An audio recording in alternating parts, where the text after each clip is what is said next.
story opened with someone drawing on the ground while praying for a great being to respond to the summon. This man requested fame, fortune, power, and wealth.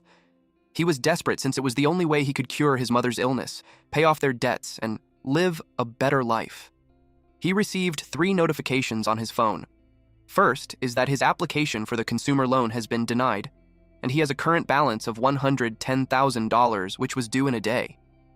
His total debt amounted to 100,031,891,200 yuan. If payment is not made on time, total debt will increase by 5%.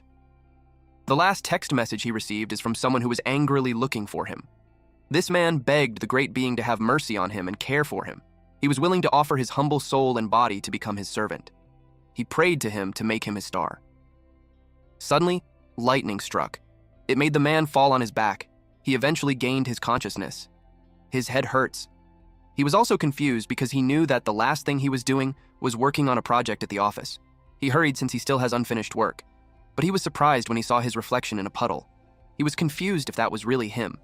He questioned why his face looked like that. He was even more surprised when he saw what's ahead of him. It was a gigantic, almost translucent magical tree. He had no idea where he was. Suddenly, someone congratulated him. His eyes widened in shock. The great being told him that he successfully summoned him, and as a reward, he may make 3 wishes. It could be anything. His jaw dropped when he saw a talking book. He yelled that it doesn't even exist on Earth. It made him start believing that he really transmigrated. He realized it was his cheat, but he thinks that 3 wishes is a bit low since he had seen others have some unlimited use.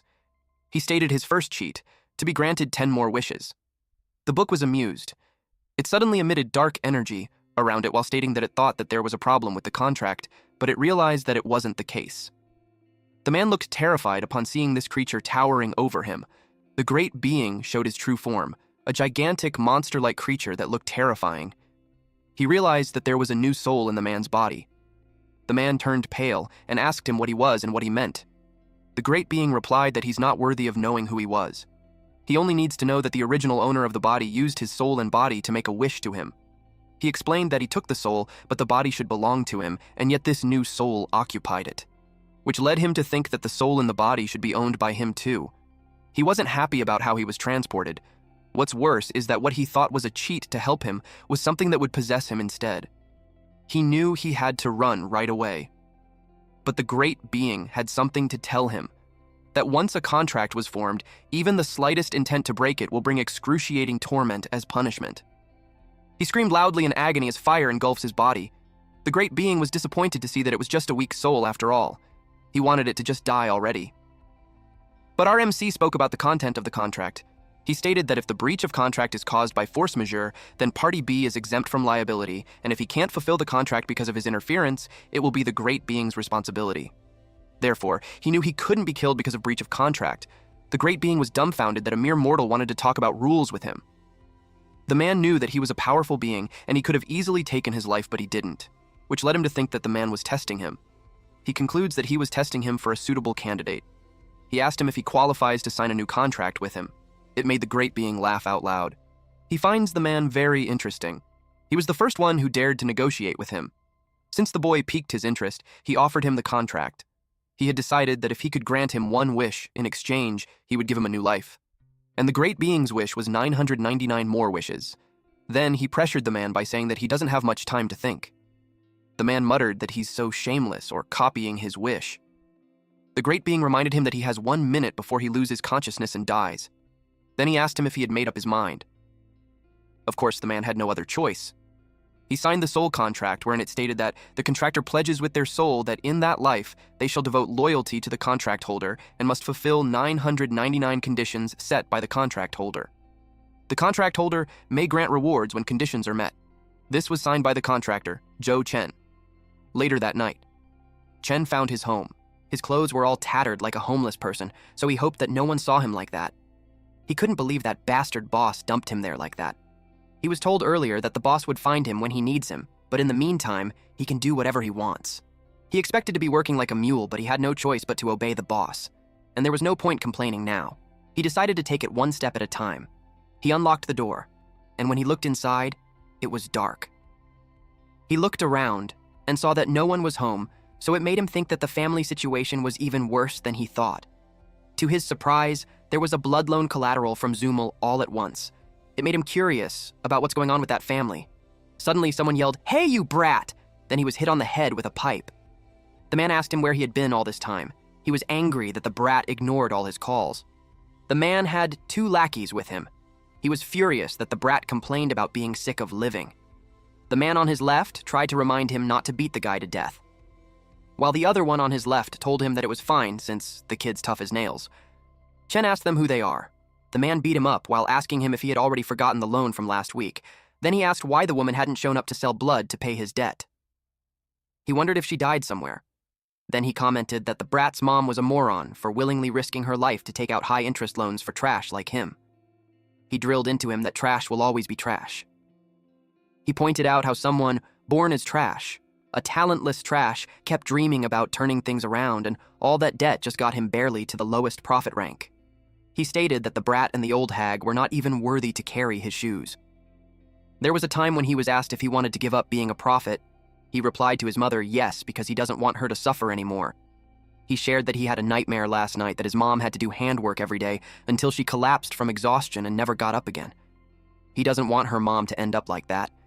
He was worried that she would never wake up one day, and that he might not become a prophet, but his mother assured him that it will be okay. She promised him that even if the sky falls, she would hold it up, and advised him that he only needs to believe in himself more. After remembering that, his eyes glowed brightly. The man called his attention and asked why he isn't saying anything. Suddenly, the man's face met the brat's fist. It threw him on the other side of the room. The other man who had his back turned told him to stop because the kid might die if he kept hitting him. But to their surprise, the man flew past them. After receiving that blow, the man broke most of his teeth and lost consciousness. His friends were confused because it was supposed to be the kid in that state. They realized something was wrong. Then they saw the aura of the kid, and they couldn't believe that he broke through to star level. Chen asked them what's wrong with wanting to rise from the bottom. He told them to shut up because they were annoying, especially with their whiny crap. The men were annoyed with his arrogant behavior, despite being just an E-class stage 2. The other man urged him to teach the brat a lesson. They thought about crippling one of the brat's limbs. Chen wondered if the Oracle and E-class stage 2 they're talking about was the power inside him. And judging from their behavior, he expects that their level was higher than his. The man charged at him, but he could clearly see all their movements. The man tried to hit him, but left a dent on the floor instead. He wondered where he was. To his surprise, Chen appeared behind him and kicked him down. The other man couldn't believe he could do that when he's just an E-class stage 2. He wondered how he could be that fast and strong. He positioned on Chen's blind spot to break his ribs, but Chen kicked backwards and hit him on the chest. He was surprised that Chen knew about it without even looking at his position. He wondered how Chen became so strong. When Chen approached him, he begged to be spared. He reasoned that they were just following orders from Lin Yu. They were told to come collect the debt. Chen asked about Lin Yu. He instructed the man to tell Yu that he will pay back the debt. Then he wanted him to take others and get lost. The man ushered them out. Chen watched them. He knew that the boss was just watching. The boss was impressed that he could sense his presence with his sharp intuition. Chen replied that he felt a strange power inside him, so he figured that he was getting help from him in secret. The boss replied that he was right. Had he not lent him a bit of power just then, he'd probably be nothing but a meat paste, so he should be grateful. Chen was pleased to have confirmed that the boss was his golden finger. He stated that if he could lend his power all the time, he'd be afraid of no one. The boss told him that he's dreaming. He uttered that his power wasn't something a mere mortal like him can use. He told him that he just got lucky that he didn't exceed the limit. Otherwise, he would have dropped dead before they even touched him. Chen was shocked to find out that working for him doesn't come with any perks. He suggested that if he became stronger, it would be easier to complete his wishes. The boss assured him that according to the contract, he will give him a helpful reward. But he hasn't thought of what it will be yet. Though he clarified that if he's thinking of borrowing his power again, he should forget it, unless he has a death wish. Chen wasn't happy with it, but he agreed to it. Deep inside, the boss was thinking how the kid exceeded his expectations. Not only did he borrow more power than he expected, he controlled it pretty well too. He wondered if he's his fated point. Chen asked him if he had decided on his second wish. The boss was confused, so he elaborated that he mentioned that he wanted him to help fulfill his wishes. The boss replied that he hadn't thought about it yet, but he stated that he had plenty of wishes already, and when the time is right, Chen would understand it. Chen asked him what he's supposed to do now. He replied that he can do whatever he wants. Chen seemed frustrated with his answer, mainly because he knew nothing about the world and there was so much to figure out. He was hoping that he would make a wish and give him some direction, but he could tell that it's not going to happen. He checked the previous owner's phone, which he found on the rooftop. He knew that if he's going to live as that guy from then on, he should learn more about him. He saw that all the messages are all about debts and online purchases for things like supplements. It made him realize that being a prophet cost a lot. He also observed that there's not a single message about his family. Until a single message shook him. It was from his big sister, who informed him that their mother fell into a coma and was hospitalized. She told him to go to Tianlin Hospital. At Tianlin Hospital. He arrived full of worry. He saw a woman sitting by the foot of the bed. He could tell that the atmosphere is a little awkward, but he could understand that anyone would be mad if something important as that would be ignored. He guessed that the woman sitting with her shoulder hunched was his sister, Zhou Yueqing, and the person in the hospital bed was his mom. When he saw her, he couldn't help but think she looked different from his memories. He wondered if it was because of him. He apologized to her sister for being late, then asked her how she was. She asked him what his excuse was this time. She asked if it was a training, a breakthrough, or could it be that he's busy summoning gods and doing things? That made him speechless. She stated that their mom worked hard to pay his debts until the moment she collapsed. It made her angry that he couldn't even come see her once when she gave him everything. She yelled that his whole family gave him everything. She added that just to pay his debts, their mom couldn't even afford the ICU. She pulled through with sheer willpower, and their mom almost died. Her tears fell, and with a resigned body language, she expressed that her and their mom were both tired. She gave him a card with 6 months of living expenses and told him that from then on, she'll take care of mom and it would have nothing to do with him. Then she told him to pay the rest of his debt himself, because it would have nothing to do with them anymore. He was surprised and slightly fearful of what it meant. Then her sister made it clear that she's cutting ties with him. When he went outside the hospital, the boss expressed that he could feel his anxiety. He asked if that woman's words hit him hard. But he pointed out how that woman was practically a stranger to him, and the reality wasn't even his fault. Chen commented that he didn't expect the boss to be the comforting type. Then he told him that he's fine and was just reminded of his past. Back then, he was the same, wanting to say something but not being able to get a word out. The boss told him not to let the mess delay his wish. Chen confirmed with him that if he had proven his value to him, he would help him grow stronger. And as long as he becomes strong enough, he can make up for all of this. The boss promised him that as long as he proves his worth. The boss thought about him being his fated point. He hoped that kid wouldn't bring him down. At Right City Yaoye Club, specifically in the presidential suite, someone stated that the profits they got weren't bad, so they will keep increasing investment. This was from a man wearing shades with a cigar on his mouth and girls on each of his arms. He also added to contact them and speed up the recovery progress because the higher-ups won't last long.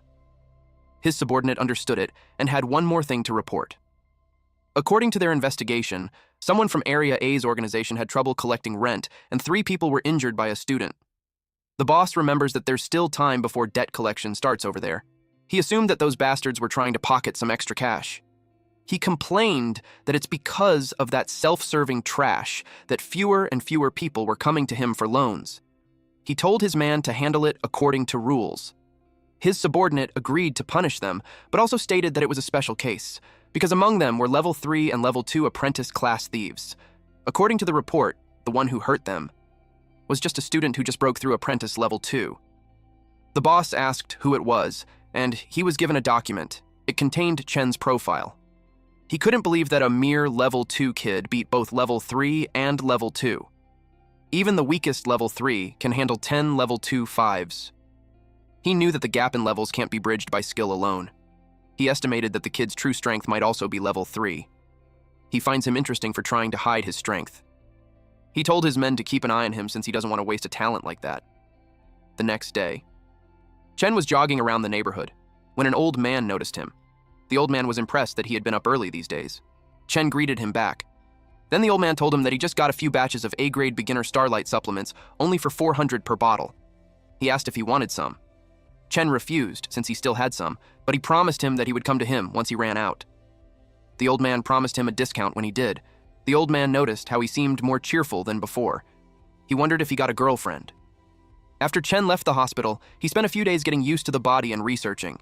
With some of the original owner's memories fusing into his own, he gained a general understanding of that world's basics. People there took special supplements regularly to gain power, and these people are collectively called oracles. The medicine to become a speaker was extremely expensive, and that's the reason he ended up in such a massive debt. He doesn't know what the upper limit was, but he's certain on one thing: that even the lowest rank oracles are far stronger than normal people. After his workout, he muttered that if just taking medicine can make a person stronger, it was no wonder that people spent a fortune to become oracles. Back in his old life, he'd have had to train forever to get results like that. Suddenly, his phone rang. He wondered who could be calling that early. A loud voice blared through his oracles. It was the class rep, and he was reminded that his leave was over. The teacher asked the rep to tell him to come back to class. The rep called him last night too, so he hoped that he didn't forget. Chen replied that he didn't forget, but deep inside, he almost forgot about it. At Rightlawn High School. The teacher finished discussing the history of oracles, so now they would be talking about their impact on the economy. Chen took down notes. A speaker's status was determined by strength and ranked by title. There's grade E with ranks 1 to 6, grade D with ranks 1 to 8, grade B with ranks 1-12, grade A with ranks 1-14, and lastly, grade S. They must reach the highest level of the current title to break through the next. It was said that those who reached grade S were basically like gods. To match their power, the world was divided into 5 strata. Ordinary people in grade E oracles were in the 5th layer called the outer layer, the very bottom. The 4th layer and above make up the central city strata, symbolizing power and status. Only those grade D and up were allowed in. Chen was currently at the lowest, E grade. If he wanted better resources, he had to get into the central city strata. He made leveling up fast his top priority. Someone threw a pebble on him. He glanced behind him and the bullies were having fun teasing him. They challenged him if he thinks he's hot stuff just because he ranked high on the written test. The other bully replied that they were all at level 1, so it would be easy to knock him out with just a single punch. Chen could only think how there were people like that no matter where he went. The teacher reminded them that there's a fitness test in PE later, so they should change and go on the field. At Right Speaker High Field. In the speaker program, most of the day was just PE class. Chen thinks the curriculum was way too chill. Unexpectedly, someone called out to him. A student elbowed his friend and told him that a fight was about to break out. Seeing that it was those two again, they weren't surprised. The student asked if those bullies don't ever get tired because he had done that several times already, just for that month. His friend warned him not to speak anymore, otherwise he could be targeted next. The bully grabbed Chen's collar and asked him if he enjoys glaring. It had been a few days, and he was still acting tough. The bully told Chen that it didn't matter if his written test scores were good. He mocked him by asking if he's planning to talk to his opponents later. The bully reminded him that in the world of oracles, it was all about levels and powers, and based on his strength, he was just a level 1 piece of trash. Chen answered that by logic, the bully was a level 1 trash too. The bully was caught off guard. That response infuriated him. He was about to punch Chen while screaming that he's going to tear apart his mouth. Chen blocked his fist and asked him if he's done talking. The bully's eyes widened in shock. He was confused about Hat's going on, especially that he can't break free. He wondered if Chen had always been that tall. Chen reminded him of what he said. Everything is power. Then he stated that it's his time to tear his mouth apart now. The bully got scared. Chen released aura from his body as he towered over the bully. But Chen got distracted from an overwhelming pressure. Someone said that he got guts. The teacher asked him who gave them permission to make a scene in his class. This was their PE teacher, Tian Jijia, a grade D level 5. Jijia was annoyed with Chen because he just came back and was already causing trouble. Chen, however, calmly and maturely replied that they were just having a friendly spar. Then he lets the bully go. That was Jiha's first warning to him, and if he messes up again, he could expect him to be rude. Then he gathered everyone for the test. Jijia announced to everyone that they only have 3 months until the graduation exam, and the exchange tournament after graduation was even more important. If they do well in the exchange tournament, not only will they bring glory to the school, they will also get a chance to enter a prestigious academy. And to ensure a strong finish, he specially prepared imported grade A beginner supplements. He sold it for $6,000 so everyone could get a good result. Then they started training. A student did pull up, and at the 24 counts, he couldn't go on further, while the other one was so pumped up that he already reached 50. Chen was just watching, wondering if that was all Oracle's test all about. He thought it was something special. Someone approached him and asked if he's all right. It was the class rep. She was worried because he suddenly took several days off, so she thought something happened to him. She got embarrassed and clarified that she didn't mean to be nosy. It was just that she finds it strange to take a leave so close to graduation. Chen told her he's fine and thanked her for caring. Then she asked him if he wasn't buying the teacher's supplements. He replied that he's out of money. But in his head, he wonders if those expensive supplements were something everyone buys. He's curious if the only one broke in the class. She was worried that if he didn't buy it, it would have an effect on his test result. Suddenly, someone called out to her, Liu Tian. She said goodbye to him, and then she did the pull-ups. She had a really hard time and her body trembled badly. While she was doing that, Jijia was checking that 25 students bought 2 supplements. When Tian reached 35 pull-ups, he told her that she passed. Chen had observed that the students who bought such expensive supplements received special treatment from the teacher in return. With graduation near, it was understandable that they wanted better scores. But he knew that with his current ability, he probably doesn't need it, and he doesn't have any money left either. Then the last one was called Zhou Chen. The teacher saw that he didn't buy a single bottle of his supplement. He doubted that he would pass without his supplements. He decided to deduct some points to make him fail and use him as an example. Chen inspected the pull-up bar and wrist guards, and it looked normal. But he was cautious that there might be something different about the Oracle's test. He grabbed the bar, and to his surprise, his body suddenly got heavier, and the more strength he uses, the heavier it gets. He wondered if it was because of the crystal on the wrist. Just as he expected, the Oracle's test wasn't that simple. He could tell that the applied weight has a limit, and with his current strength, it was very easy to adapt. It was a rare opportunity, so he tested his limits. Everyone who saw him was shocked at how strong he was. He just did almost 100 in one go, when he barely managed to do 30 before. His current score would equate to a 2nd rank. One student shared that when he saw the elite class 2nd rank, it was basically like that. Chen was done, so he hopped down. His classmates surrounded him and expressed that he was amazing. They told him that with his scores, he could join the elite class. They inquired when he ranked up to 2nd and what was his supplement. The teacher was also curious on how he suddenly improved so much. He wondered if he used enhancers. But he knew enhancers were too expensive for normal people, and using one there would be too extravagant. He wondered if he really reached 2nd rank in the last few days. He got worried that the students would find out that he ranked up without his help because he would no longer be able to sell them. He was resentful towards him since he would cut off his profits, and he wouldn't allow that. He was determined to teach him a valuable social lesson. Meanwhile, at the principal's office, someone was surprised to learn that the exchange meet had canceled the 2nd rank matches. The principal was on the phone, and he expressed that for a school like theirs, that gets no support and has no resources, producing a 3rd rank was so hard. The person on the other line empathized with him, but also explained that the government urgently needs more Oracle elites. That's why they decided to shift funding to the top-ranked schools. It was a decision from above that there was nothing they could do about. The principal tried to ask if there's another way, but the person already hung up. He slammed the phone back. It was such a headache for him because the elite class's drug supplies and equipment require massive funding, and their school barely has enough resources to maintain a 2nd rank level. In addition, there were only 3 months left before the exchange, so he wondered where they would find a 3rd rank student. He thought about pooling all their resources and gamble on 1 3rd rank, but that means expelling a bunch of average performing students. He looked at the crystal on the shelf and asked loudly from his senior what he should do.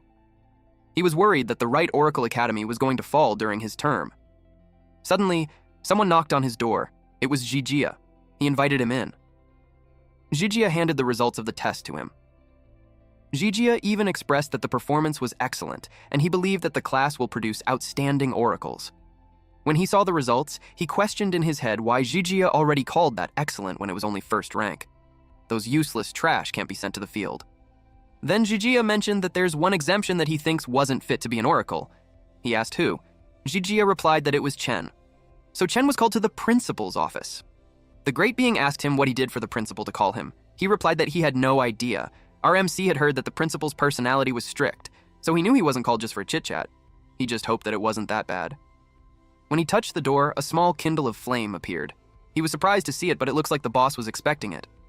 He told Chen that it was the specific condition that triggered the wish that he talked about, which means something he wants was nearby, so Chen better find it. Chen asked why it had to show up now. The boss replied that the wish was triggered, so there's no choice. Unless he wants to get burned, he should do it quietly. The principal asked him why he's just standing there and urged him to come in. He entered and greeted the principal. The principal told him that his physical report wasn't bad. It was actually commendable since it was close to second rank. But as for skipping class, talking back to teachers, beating up his classmates, he could tell that Chen was young and hot-blooded. But that was all irrelevant. He asked Chen if he knew what's most important for an oracle. It was money. So he advised him to give up being an oracle. Chen turned pale. He clarified if the principal was saying that he wants him to drop out. The principal replied that he's right, and he should understand that the cost of being an oracle later would be extremely high, and given his family situation, he suggested that rather than pouring everything into something that might fail, it was better to cut his losses early. The principal knew that based on Chen's physical test results, he could get into the special class, but with the school on the brink of survival, instead of letting a mediocre student into a special class, it was better to focus on resources on nurturing valuable students. So he thought that if they can cultivate even one level 3 student before the exchange competition, there might still be hope. Then he told Chen that if he agrees, they can refund his tuition. He added that he doesn't even have to come tomorrow. He asked what he thought about it. While they were talking, the great being in a book form noticed something. It was the black crystal on the shelf. He told the kid that he found the target, so he should hurry up and get it for him. Chen replied that he's already struggling himself and suggested that he grabs it then. The boss replied that if he could, he would have done it already, but the contract stipulates that it must completely belong to Chen for him to obtain it. Chen was in a troublesome situation.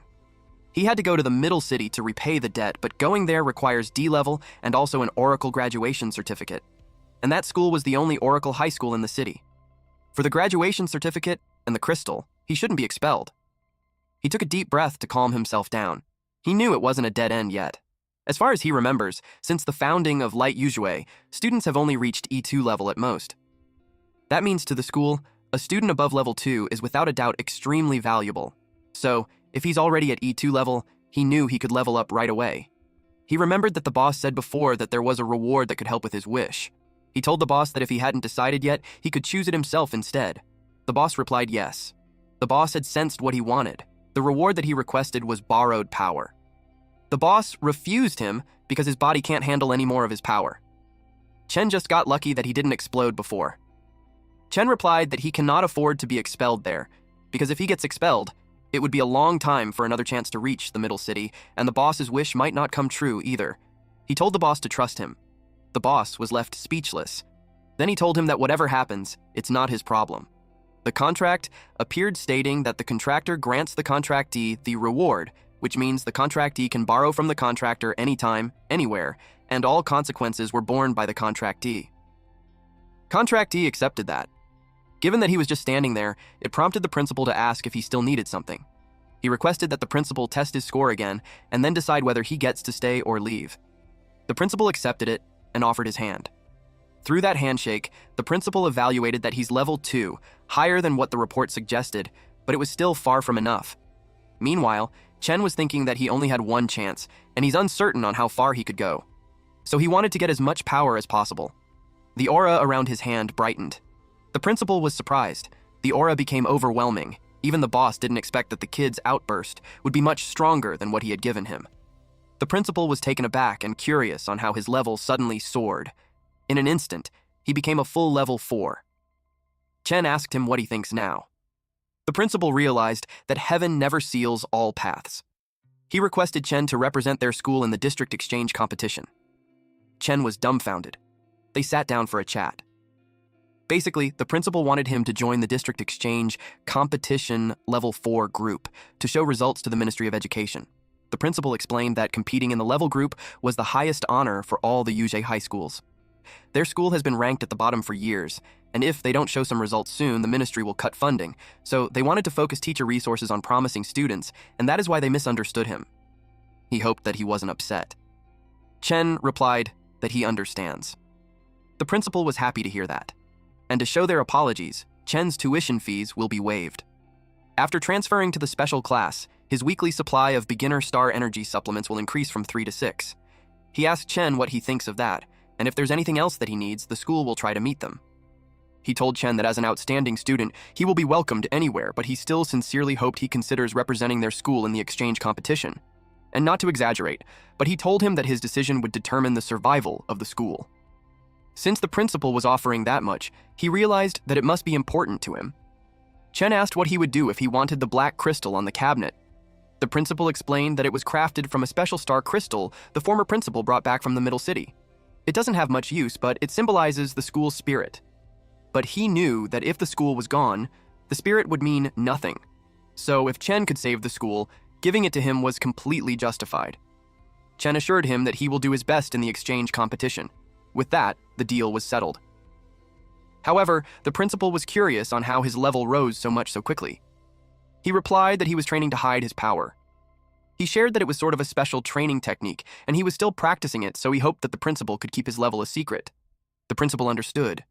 It was because the principal knew that hiding one's level is a technique users use in battle to confuse opponents. He didn't expect such awareness from someone so young. He assured him that he won't tell anyone. He expressed how assured he was to leave the future in Chen's hands.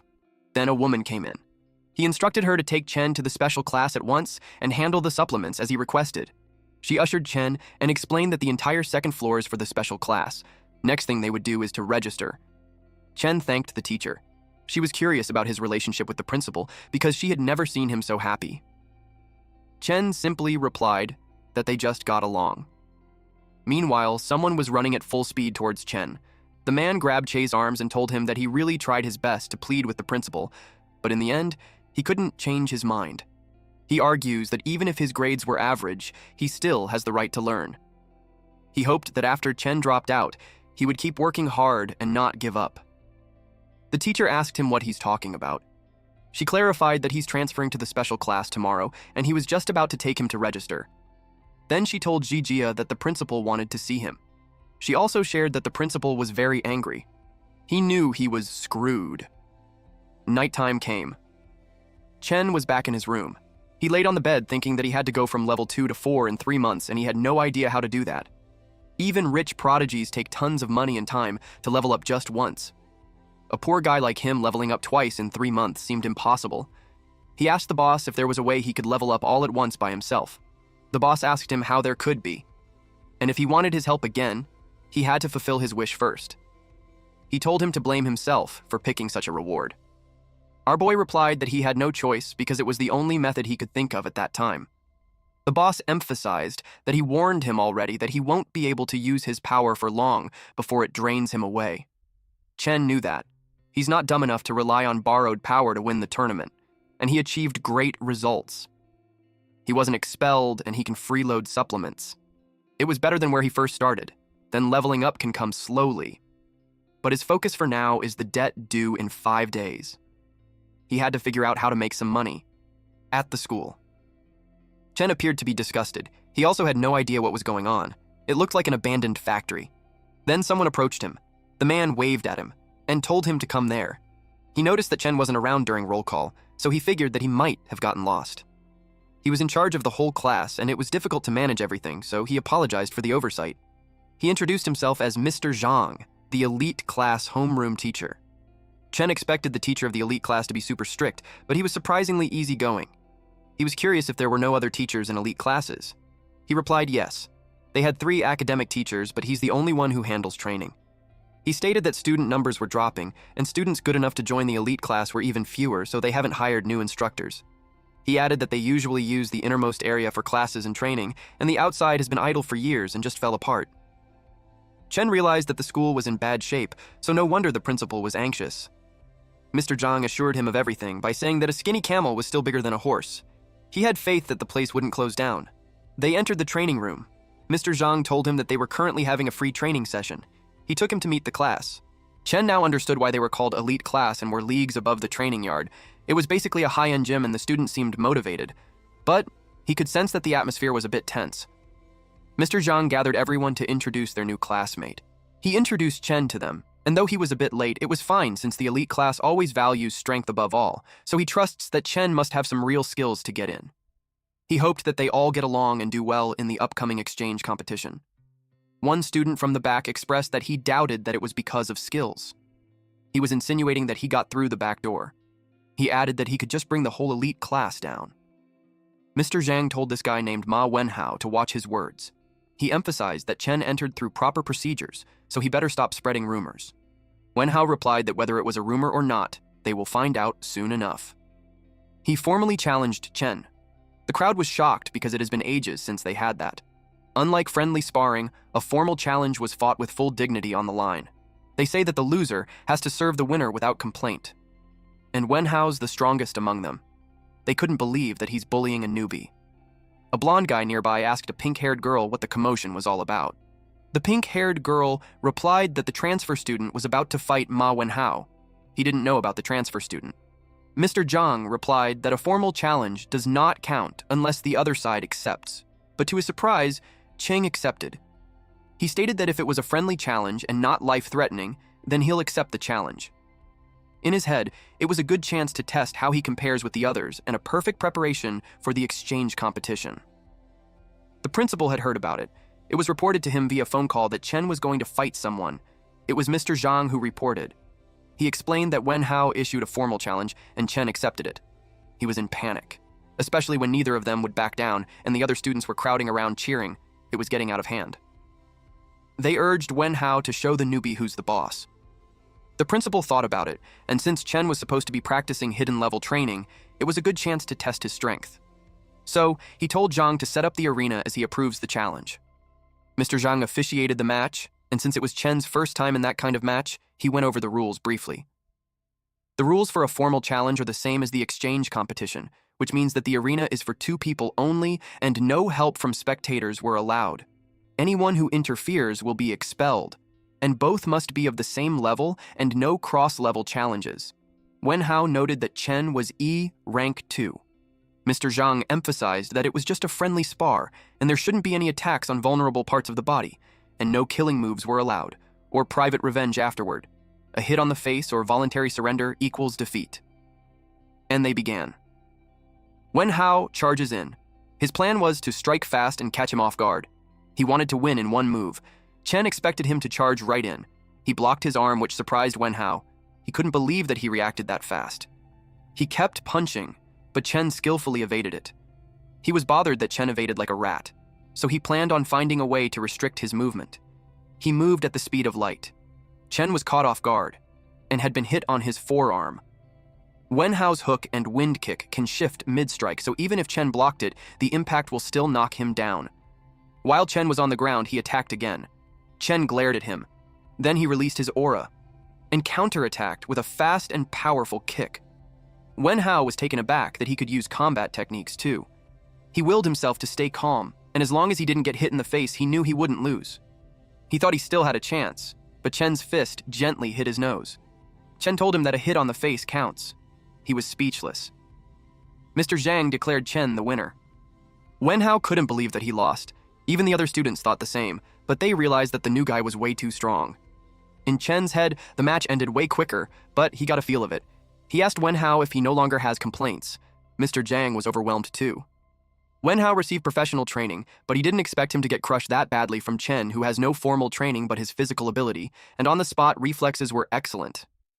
He realized that he was a great combat-type prospect, so it was no wonder that the principal asked them to keep a close eye on him.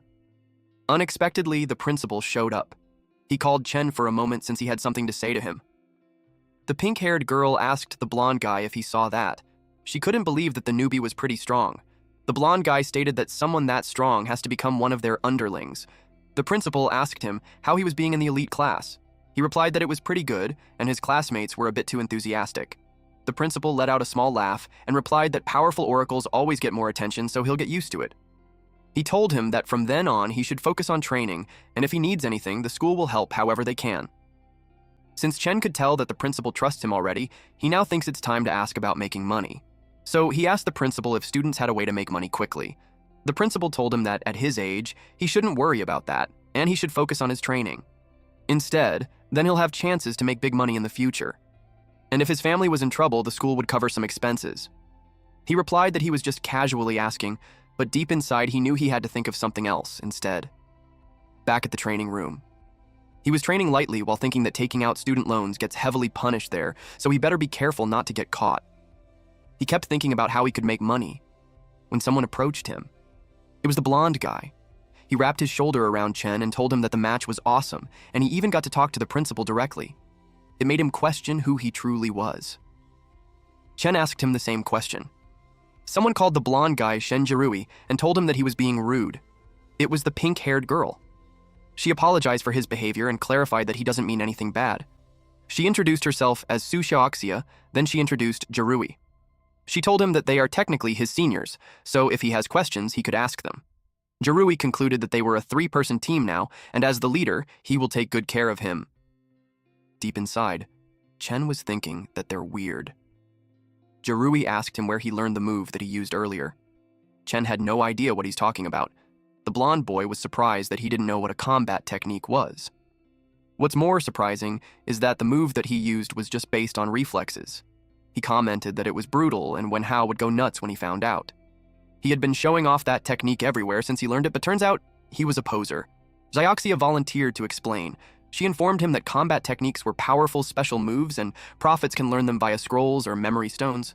Their effects and power varies depending on mastery. There were many kinds of combat techniques. Strong prophets tailor their technique sets to their combat style. The move Wen Hao used on him during the match was a D-rank technique called hook wind kick. After learning that, Chen wasn't surprised that he couldn't block it. He thought that if he has combat techniques too, he might have a better shot at the inter-class exchange match. He asked if combat techniques were rare. Jiaru replied it was pretty much like that. It was also ranked, and the stronger it was, the rarer it got. He explained that the school teaches basic ones, but for powerful techniques, they usually need to buy them or have a big shot to share one. The market price for an ordinary D-rank technique was around 500,000. Chen was shocked to hear that because that's several months of loan payment. Jiaru told him that he had some, too. They should spar next time so he could show him. Xiaoxia had one too. To Chen, it sounded like they casually have 500,000 tier stuff. He heard that joining the advanced class was super expensive, so the kids there must have been extremely rich. But a thought dawned on him. If they were from wealthy families, he could ask them about making money. He told them that he wanted to buy a technique but didn't have money, so he asked them if there was a way he could make quick money. Jiaru suggested robbing banks. He replied that, except for that. Talking about fast, high earning, and no rules, only Blackwater Zone Miracle Land comes to Jaru's mind. Xiaoxia bonked him and told him to stop misleading the guy, and if the teachers heard him, he'll be scolded. But Chen was intrigued. Jirui took back what he said because he heard all sorts of stuff happens there, and the school strictly forbids students from going. If he gets caught, he will be automatically expelled. He asked him how short he was for the technique. Chen replied that it's about 300,000. They were surprised to know that it was that much. They checked their bank accounts and they didn't have that much. Chen thought about it, and desperate times called for desperate measures, so he decided to check it out after school, at Blackwater Road. He checked his phone. The navigation says it was right there, but it was an empty street with eerie vibes. Though it wasn't far from his home, he changed out of his school uniform before leaving so no one would recognize him. He asked the boss what he thought of the place. There was no response, so he assumed that the boss wasn't there. He didn't bother much, and since the Outer Zone oracles aren't very high level, he knew he'd be fine alone. He's at Tier 4 power, and even if something happens, he could escape. But he couldn't help but notice how the place looked abandoned ages ago. It made him doubt if there really was a miracle land. Then he noticed some footsteps, which means that someone has been walking around there recently. Then, he saw the secret passage. He walked towards it. Unbeknownst to him, some man saw him head there. And they have murder gazes. His eyes widened when he stepped inside. It was a bright, bustling place. The streets were filthy. There were illegal trades happening. No wonder everyone avoids talking about that place. It was practically lawless. If there's profit, anything goes. But it also made him think that there's a way to make money before the due date. But before that... He looked behind him and asked how long they were going to follow him. Those men came out and commended his sharp instincts. They planned to knock him out and take him away, but since he noticed, they'll just have to rough him up a bit. Chen asked why. They thought he was pretending, but the man stated that he saw plenty of rich kids in disguise going there for the thrill, and if they kidnap him for ransom, they will be rich. That was so lame, and it showed in Chen's expression. The man placed an arm over his shoulder and slapped his cheek. He was happy that Chen froze from terror. He told him to cooperate, pay the ransom, and he'll consider letting him live. Chen told the guy that he was rude. Then in one smack at the back of the head, the man fell face down on the ground. Everyone was surprised that he got knocked out. The other two men took out their knives to teach him a lesson. They charged at him. 2 crate boxes came flying and hit them on the back of their heads. Chen was confused. Then someone appeared in front of him. His hand was grabbed. The woman under the hoodie told him to come with her. Then she dragged him away. They arrived at a certain place where she thought they would be safe. Chen thanked her for saving him, but deep inside, he actually has questions for those two. The woman knew him and asked why he's there. The woman forgot she had to stay undercover. Chen asked her if they knew each other. But to her surprise, he doesn't remember her, so she told him no. She just stated that she saw his name. It was on his collar. He was surprised to learn that it was there, but at the same time, he was also relieved that she didn't know him. She thanked him for telling him. She was thinking how she blew her cover and was glad that she played it off. She reminded him not to expose his info so casually in the Blackwater district because it's dangerous. She offered to guide him out, but he refused because he had urgent business. He knew that if she finds out that he's a student, he's doomed. The woman was certain that he's still Chen, even after all those years. She wondered if he really forgot about her, or if he was faking it. She knew he was a student, so it made her curious about what he's doing there. And the way he moved earlier, it made her wonder if he had become a thief too. Moments later, Chen bought a face mask for $10. He believed that it would keep him safe. He already walked around, and yet he had no clue how to make money. Someone approached him because he doesn't look like a local. He asked him who he was. The man introduced himself as a tour guide and boasted that he knew everything about the place, so he could ask him anything. So Chen asked if there was a palace nearby where he could get quick money. The man ushered him to the location. He was pretty happy too, because he had secured a head fee. They entered a dimmed building, and inside was an arena. The fighter punched the opponent, and the crowd went wild. Chen realized that it was an underground fight arena. The man told him that if he wanted to have fast cash, it was the right place. He also informed him that there's a special match that night, and the winner gets a bonus and part of the betting pool. Lots of Herald-level fighters showed up, and the matches were intense, and the bets were high, so it was the perfect time to join. Chen saw the guy in the ring, and he looked scary, but he's only at level 1. With the high winning prize, he thought about it. The man asked him if he wanted to play. If so, he could get him chips. Chen replied that he wanted the whole prize, so the man was left dumbfounded. The woman followed him inside the arena. The crowd couldn't believe that the kid was strong. She saw the arena, and was puzzled why he's there. His opponent told him not to get cocky just because he won 2 matches. This opponent boasted that he's the tournament's seeded player and his name was Yurif. He kept yapping, so Chen just punched him away, and in just 1 punch, the guy was knocked down. The crowd expressed that it gets boring since it only took those men a single punch to be defeated. Chen was aiming for that quick and clean victory, though. The next one looked smug, but before he could finish his sentence, he was out. The next one wanted to surrender, but Chen just sent him flying. The man in white suit behind the screen turned pale. They let him enter the match because he looked weak, but he didn't expect that outcome. A subordinate reported to this boss that the fighters they were going to sign all ran away, and the customers thought that they're rigging it and wanted refunds. If that keeps up, the arena will be in jeopardy. So no matter what, they couldn't let the kid walk off with the prize. He told his subordinate to bring out that guy. Chen tightened his fist and delivered the blow to the last challenger. Then he told the referee that he's going to claim the prize. The host insinuated that the crowd wants to see more. So, the management decided to give everyone what they truly wanted: a thrilling final match.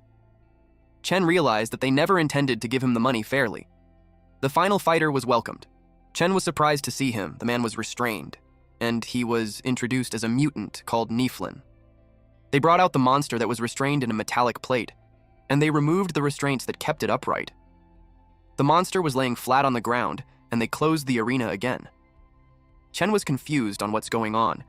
There was something attached to the nape of the monster, and it released some air, and the capsule at the center of it was removed. The monster stood up. It looked creepy, like a skinny, tall goblin. A woman from the crowd hugged the man beside her because she was scared, while that man was relieved that he chose the back row because any closer and he would have peed on his pants. Though he still comforted the woman and uttered empty promises that he'll protect her. The woman who followed Chen was shocked to see that monster. In her head, she questioned why something like that was in there. She knew it was beyond Che's level, and with her ability, she could get him out safely, but it will expose her location and her plan would be discovered. She was facing a difficult dilemma. Chen was annoyed that the boss wasn't around for times like that. He could tell that the opponent was different from his previous opponents. In the first place, it doesn't look human, and being watched by it feels like a prey under a hunter's gaze, and just standing there was nerve-wracking. His instinct screamed that it was extremely dangerous.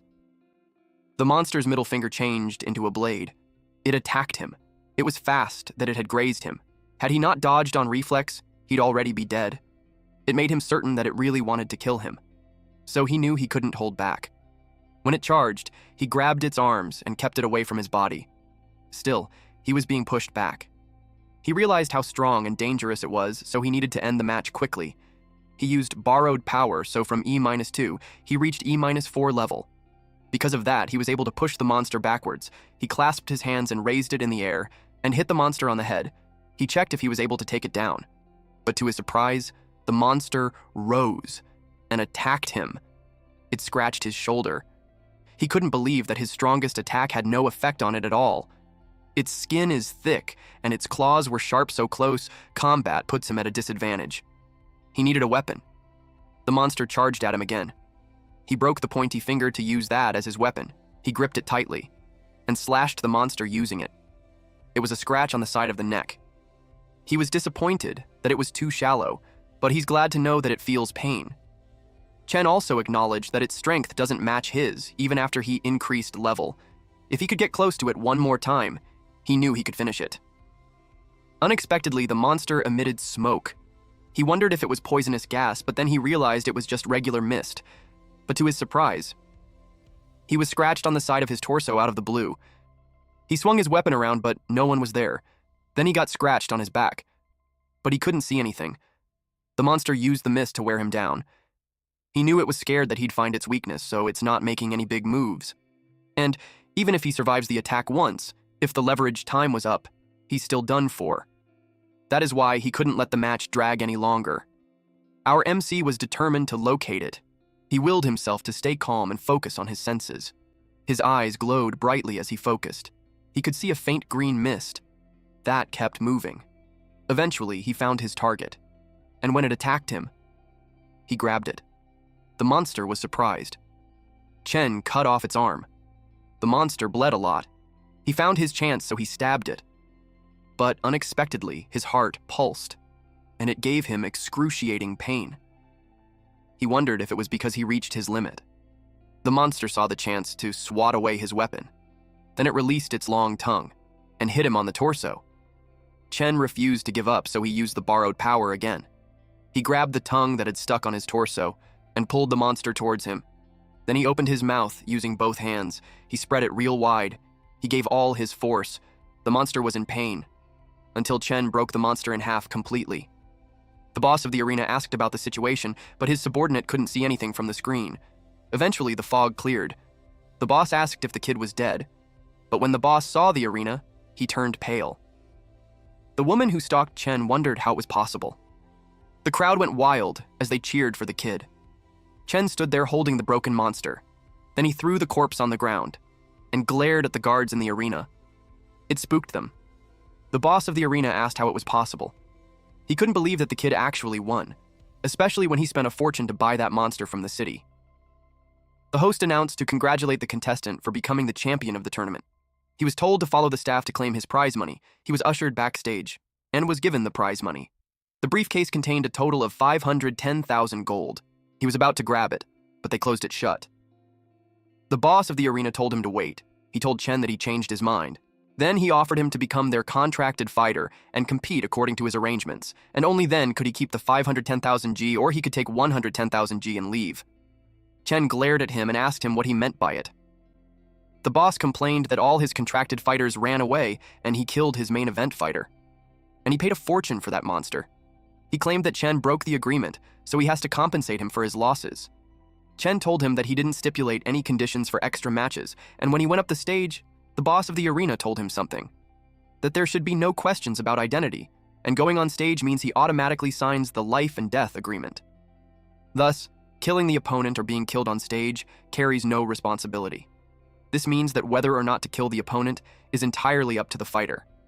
The boss of the arena was infuriated, so Chen made sure to claim 510,000 G and not a single coin less.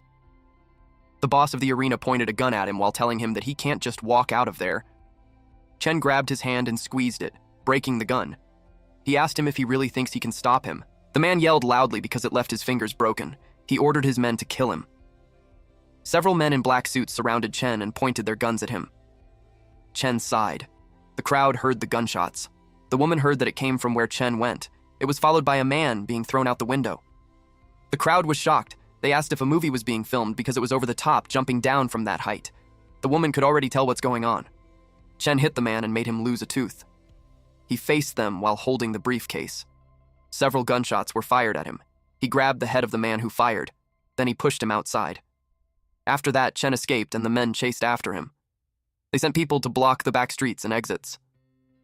At this point, Chen's heart was hurting because he used too much borrowed power. Worst of all, the wounds on his body were worsening. To his surprise, someone grabbed him. It was the woman whom he met earlier. She covered his mouth while the men from the arena looked for him. They hid in a dark, narrow alleyway.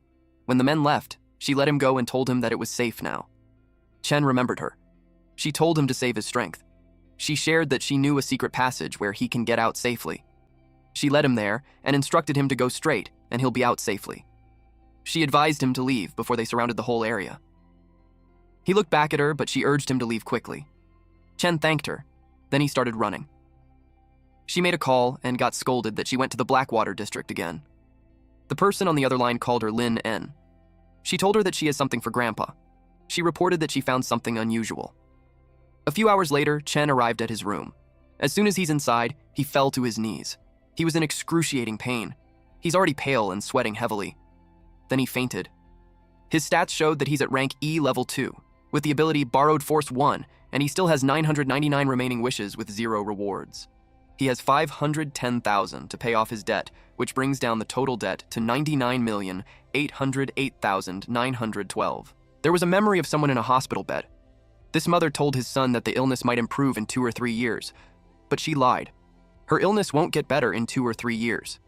And in fact, she only has 2 or 3 years at most left to live. She expressed that she really wants to see him again, to see him get married and have children, to slowly grow old, and to touch his face again. It was a video played on the cell phone. Then the mother apologized that she doesn't have any strength to stay with him any longer. She told him she loved him. The son cried on her side.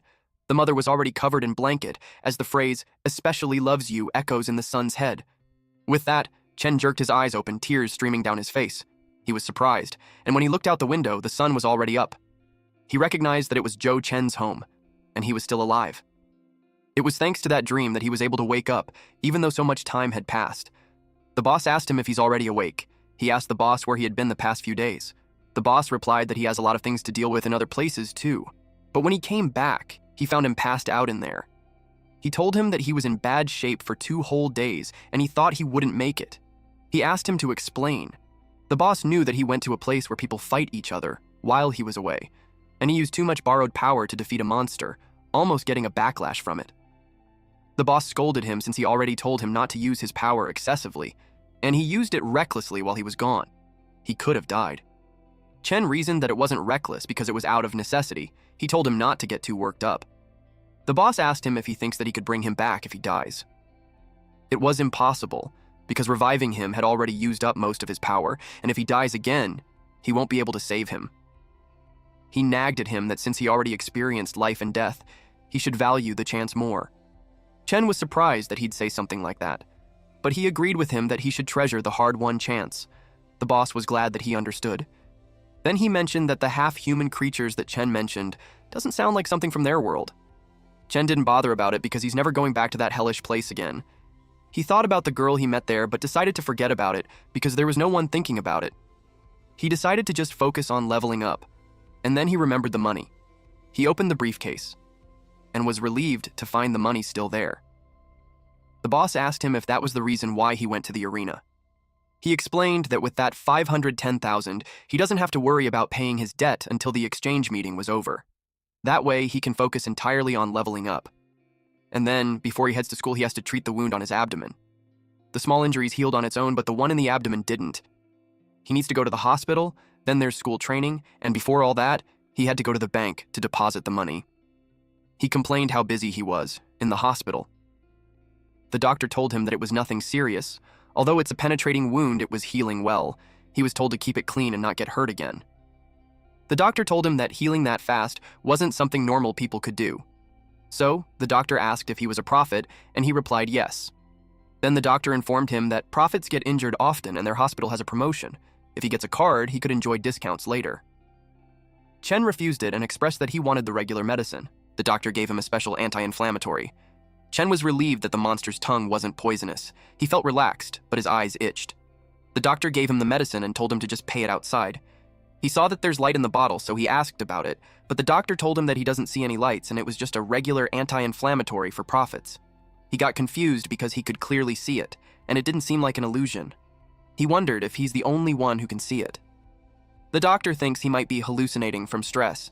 He explained that it's normal for prophets to be stressed, then he tried to sell him a counseling program. After that, he exited the room. He could see medicines and people glowing. He wondered if it's because he's a prophet. The difference between ordinary people and prophets is whether they have been enhanced by star energy. He wondered if it was the light given off by the star energy. He wondered if it was because of the fight. If that was the case, it would be a huge deal since the key to a prophet's level up is how much star energy they can absorb. And if he can really sense star energy, it would be much easier to absorb it. Someone caught his attention. The man passes by. This person's star energy was extraordinary. The man glanced back because he felt that he was observed, but he knew there weren't any strong people there. This man answered a call, and the person on the other line asked him why he's in the hospital. He was reminded of their mission, which is to find the alien star. The long, green-haired man replied that he rarely travels, so he would stay in that country for a while and catch up with their little princess. The person on the line liked that, because according to their boss's prophecy, the alien star is a key point in changing history. Before they knew whether it was an enemy or ally, he was told to contact them first and act accordingly. The man commented that his boss worries too much. He stated that if the alien star was really an enemy, he'd personally destroy it. This person was Amir, an A-rank thief, at the academy. The principal talked to Chen because just a few days after entering the special class, he didn't answer calls, didn't reply to any messages, and skipped classes. In Chen's head, he just got back and yet he's already caught. The principal was well informed. He apologized and explained that something urgent came up at home, so he wasn't able to inform the school in time. He expressed that he was willing to accept any punishment. The principal clarified that it wasn't what he meant. He just wanted to ask if nothing bad happened to him. Chen replied that there was nothing like that. He asked if he's worried that he'd back out of the exchange match. The principal firmly replied no because he trusted him regarding that. He's more concerned that Chen was hiding some kind of hardship that he doesn't dare to speak of. He told him that since he's a good prophet, even if he hadn't agreed to the match, the school would still do its best to support him. He told him that the purpose of the academy is to nurture excellent prophets, and that will never change. Chen nodded and assured him that he's fine. He promised to give his all in the exchange match and win honor for the school. Since that was all, the principal told him to return to class. He also informed him that his friend was so worried about him that they even came to his office. Chen was confused, though. At class. Jaru placed his arm around Chen's shoulder and asked him where he went. Xiaoxia added that even the teachers don't know what happened. They were all worried about him. He replied that things were busy at home. Jaru brought up the topic about combat techniques he mentioned before. He gave him a card while telling him that he and Xiaoxia scraped together 300,000 for him to use first, then he can just pay them back once he has the money later. Chen was surprised. He just casually mentioned it, but he didn't expect them to take it seriously. He told them that he found the technique wasn't worth it, so he decided not to buy it. He thanked them anyway. Jaru told him that he'd find something better. Unexpectedly, someone called out to Chen. Wenhao was blushing when he approached him. He admitted that he overheard them say that he was short on money, so he gave him his card, which has 50,000 savings. He hoped that he didn't mind that it wasn't much. Then, about him losing the match, he told Chen that if there's something he wants him to do, he could just say it. Chen told him that there's no need to act like a servant or anything. Xiaoxia scolded him for butting in their team's business. She asked if he's scheming something. He replied that there's nothing like that. He just wanted to apologize to Chen before since he thought he got into the special class through connections, and afterward Mr. Zhang explained his situation. With that, he admits his loss wholeheartedly. He stated that Chen made him realize the gap between them, so he wanted to be friends. Xiaoxia whispered in Chen's ear that he was the first to defeat Wenhao. She asked if they should let him join. He replied that he doesn't mind. Xiaoxia told Wenhao that if he's willing to be the fourth member, then they will accept him. He replied that ranking doesn't matter to him. Jaru stated that to celebrate their new teammate, Wen Hao should pour him a glass of water. Wen Hao replied that if there's anyone who gets water, it should be Chen, since Jiaru lost to him anyways. Jiaru couldn't believe that he just joined and yet he's already acting like a boss. Chen watched them while thinking that they're all such good teammates. He felt lucky to still be alive otherwise. He would have never met them. At the treadmill machine, Chen trained hard. In his head, the leveling system was simple. The body just needs to absorb the star energy, and the more star energy absorbed, the higher the level. High-intensity exercise increases absorption efficiency, and that's why most prophets were always doing PE classes. But the absorption rate was trickier than he expected. He already wore equipment to maximize training intensity, but his absorption rate was still low. If the star energy in the body wasn't absorbed in time, it will slowly leak out and be wasted. It is no wonder some people stay level 1 their whole lives. At that rate, he'll never reach level 4 before the competition. He knew he needed a way to boost his absorption rate. Jiaru approached him and expressed that free training was getting boring. He invited Chen to spar to make things exciting. Chen had an AHA moment. He recalled that during the match, it was only because he had to fight that monster that he accidentally forced himself to grasp star energy observation. He told Jiaru that if they're going to spar, he has an idea that will need everyone's help. The center light was turned on. Xiaoxia used Izumo Palm, while Jiaru used Rending Fist. They fought Chen together. Chen liked how they sync. After that, it left those two exhausted. They have been at it for almost an hour, so they suggested that they rest. Xiaoxia expressed that when he first said 1 versus 2, she thought that he was joking. She didn't expect that he meant it. Jiaru claimed that the method was amazing. Without worrying about winning or losing, he could throw himself completely in battle, and he even dared to try new moves. Next round was Wen Hao's turn. Chen realized that he was right. That kind of all-out battle increases absorption rate, and with their good foundations, once the absorption rate increases, they would level up quickly. He thought of trying a new method while his rate was already high. To ensure safety for ordinary people, the star energy in normal supplements was diluted. If the physical quality was average and absorption was low, even drinking thousands of bottles won't raise a level. But from his observation, borrowed star energy was 100 times more concentrated than supplements. With his current ability, absorbing it directly would definitely make his body explode. But if control the flow that he could absorb, he thought that he could make the borrowed star energy permanent. To level up quickly, he thinks it was worth a try. He used borrowing power. He didn't realize until then how absurd the amount he could borrow. But it made sense since it leveled him up twice in a row. He slowly controlled the flow and compressed it as small as possible. Then he absorbed it. The energy was all gathered in his heart. He didn't expect even a small amount to be so overwhelming. His whole body was filled up instantly. Even restraining it desperately, he still had absorbed too much. At that rate, his body will burst, so he had to release it. When he did, everyone was shocked. At first, they thought it was an earthquake, but soon after, they realized it was him. Their jaws dropped when they saw that his star energy suddenly skyrocketed. The boss appeared and asked him what was happening. He couldn't believe that he absorbed his energy. Chen expressed that he tried to control the amount he gave him down to what he could handle, and luckily, it worked. The boss was in disbelief that he absorbed the star energy and didn't die. It made him think that he truly is his destiny point. A brief description about star energy supplements. It is made from materials containing star energy such as star grass, star crystals, etc., with various magical effects such as replenishing star energy, enhancing physical strength, and healing injuries. Chen asked him if he said something. The boss said nothing and expressed that he's glad that he's not dead. Mr. Zhang arrived in panic and asked what happened and if they were okay. Xiaoxia reported that it was Chen. Jiaru explained that they finished sparring and were resting when Chen suddenly became like that. Mr. Zhang couldn't believe that strong star energy was overflowing. He instructed Wen Hao to bring the measuring device. It showed that he's at level 3. Everyone's jaw dropped. It was the first level 3 in their school in ages. He hurriedly left to inform the principal at once. Xiaoxia inquired how he leveled up. She wanted him to teach her. He replied that he was just training like they did just then, and she'll eventually level up soon. He didn't expect that it would cause commotion. Because of that, he took a mental note to try it at home instead. Jiaru believed him since he felt so pumped up after sparring. Xiaoxia confirmed if they spar more, they would level up like him. Wen Hao told them to stop resting so they could train since it was his turn now. While they were sparring, Chen noticed that the boss didn't curse at him this time. The boss replied that he got used to him. And if it was just to level up quickly, he won't say anything anymore. After all, he needed him to get stronger too. Chen told him there's nothing to worry, since he still has a lot of stored star energy that he hasn't used. Once his body absorbs it slowly, he can level up again to level 4. The boss just watched him in silence. Time flew by and it turned July 12th, 2026. There were only 55 days left until the exchange tournament. Chen trained hard. Another day passed by and he trained with the others.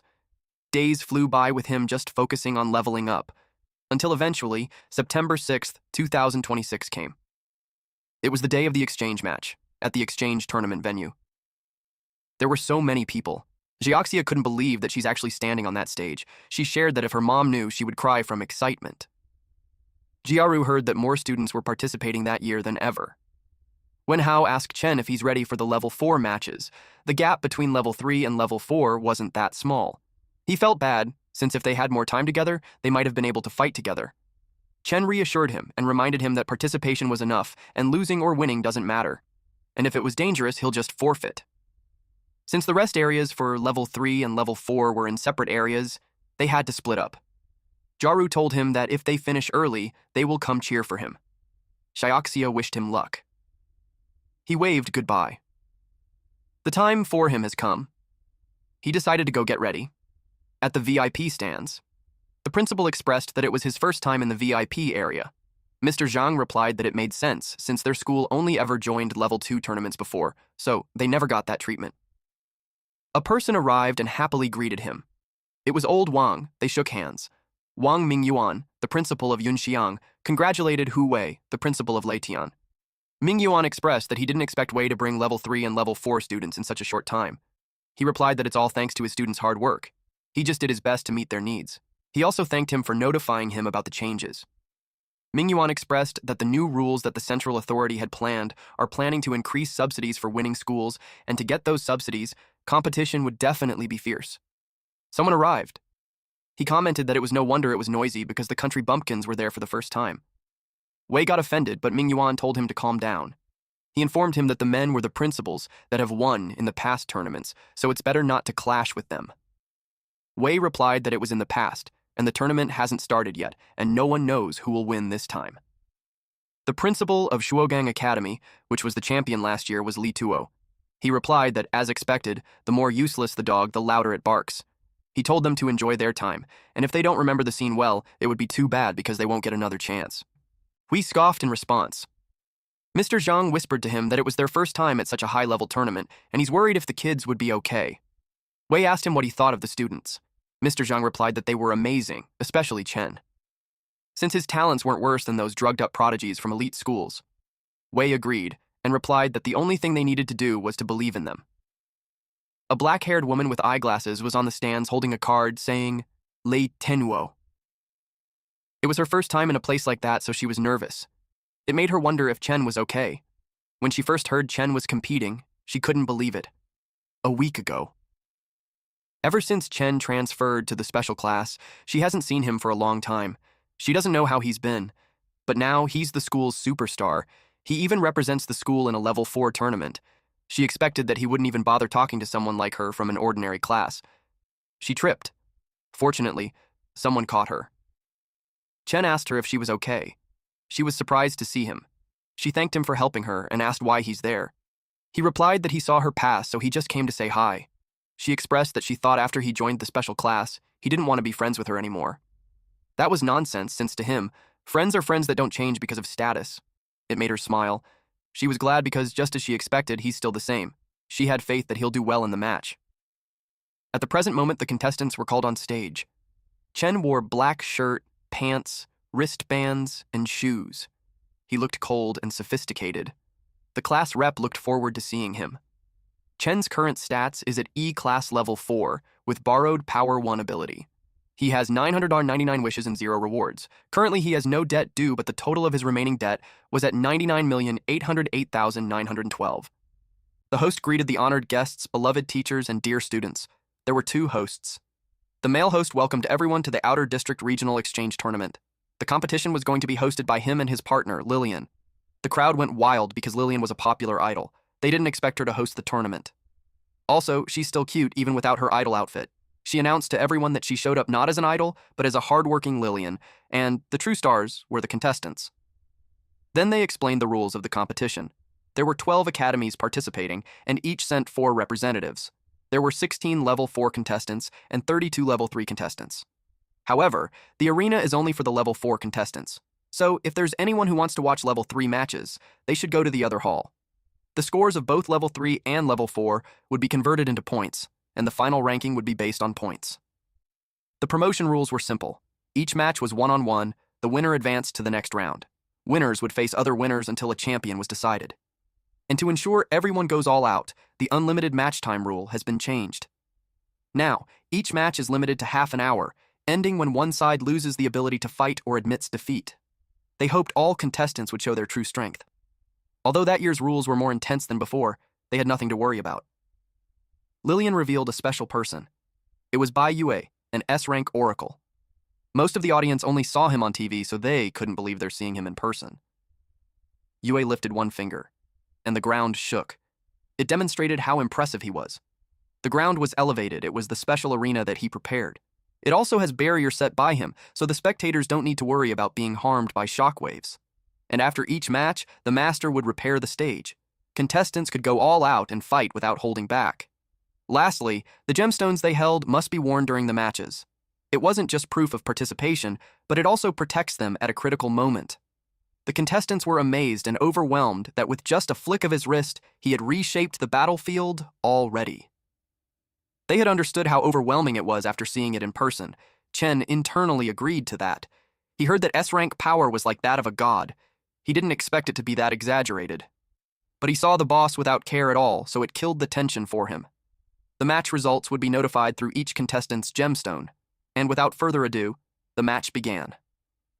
The first round, match 1, was scored 16-8. It was between the West Coast Oracle, Wang Lu, and the Blue Extreme Oracle, Xiao Ran. The opening fight was already fierce. Ran ends the battle with a dazzling cannon-like attack. It ended after 17 minutes. Then they moved on to the second match. Wei and Ming Yuan watched through a glass window. Wei couldn't believe that the S-Rank master was invited to assist. It just showed how much more intense that year's competition would be intense than ever. Ming Yuan replied that the gap between level 4 and level 3 was huge, and level 4s can fully unleash their battle techniques. Plus, the academies were rich, so they could easily afford C-rank techniques. With subsidies, those academies shamelessly equipped their contestants with best techniques and potions, which is how they had stayed on the top for so long.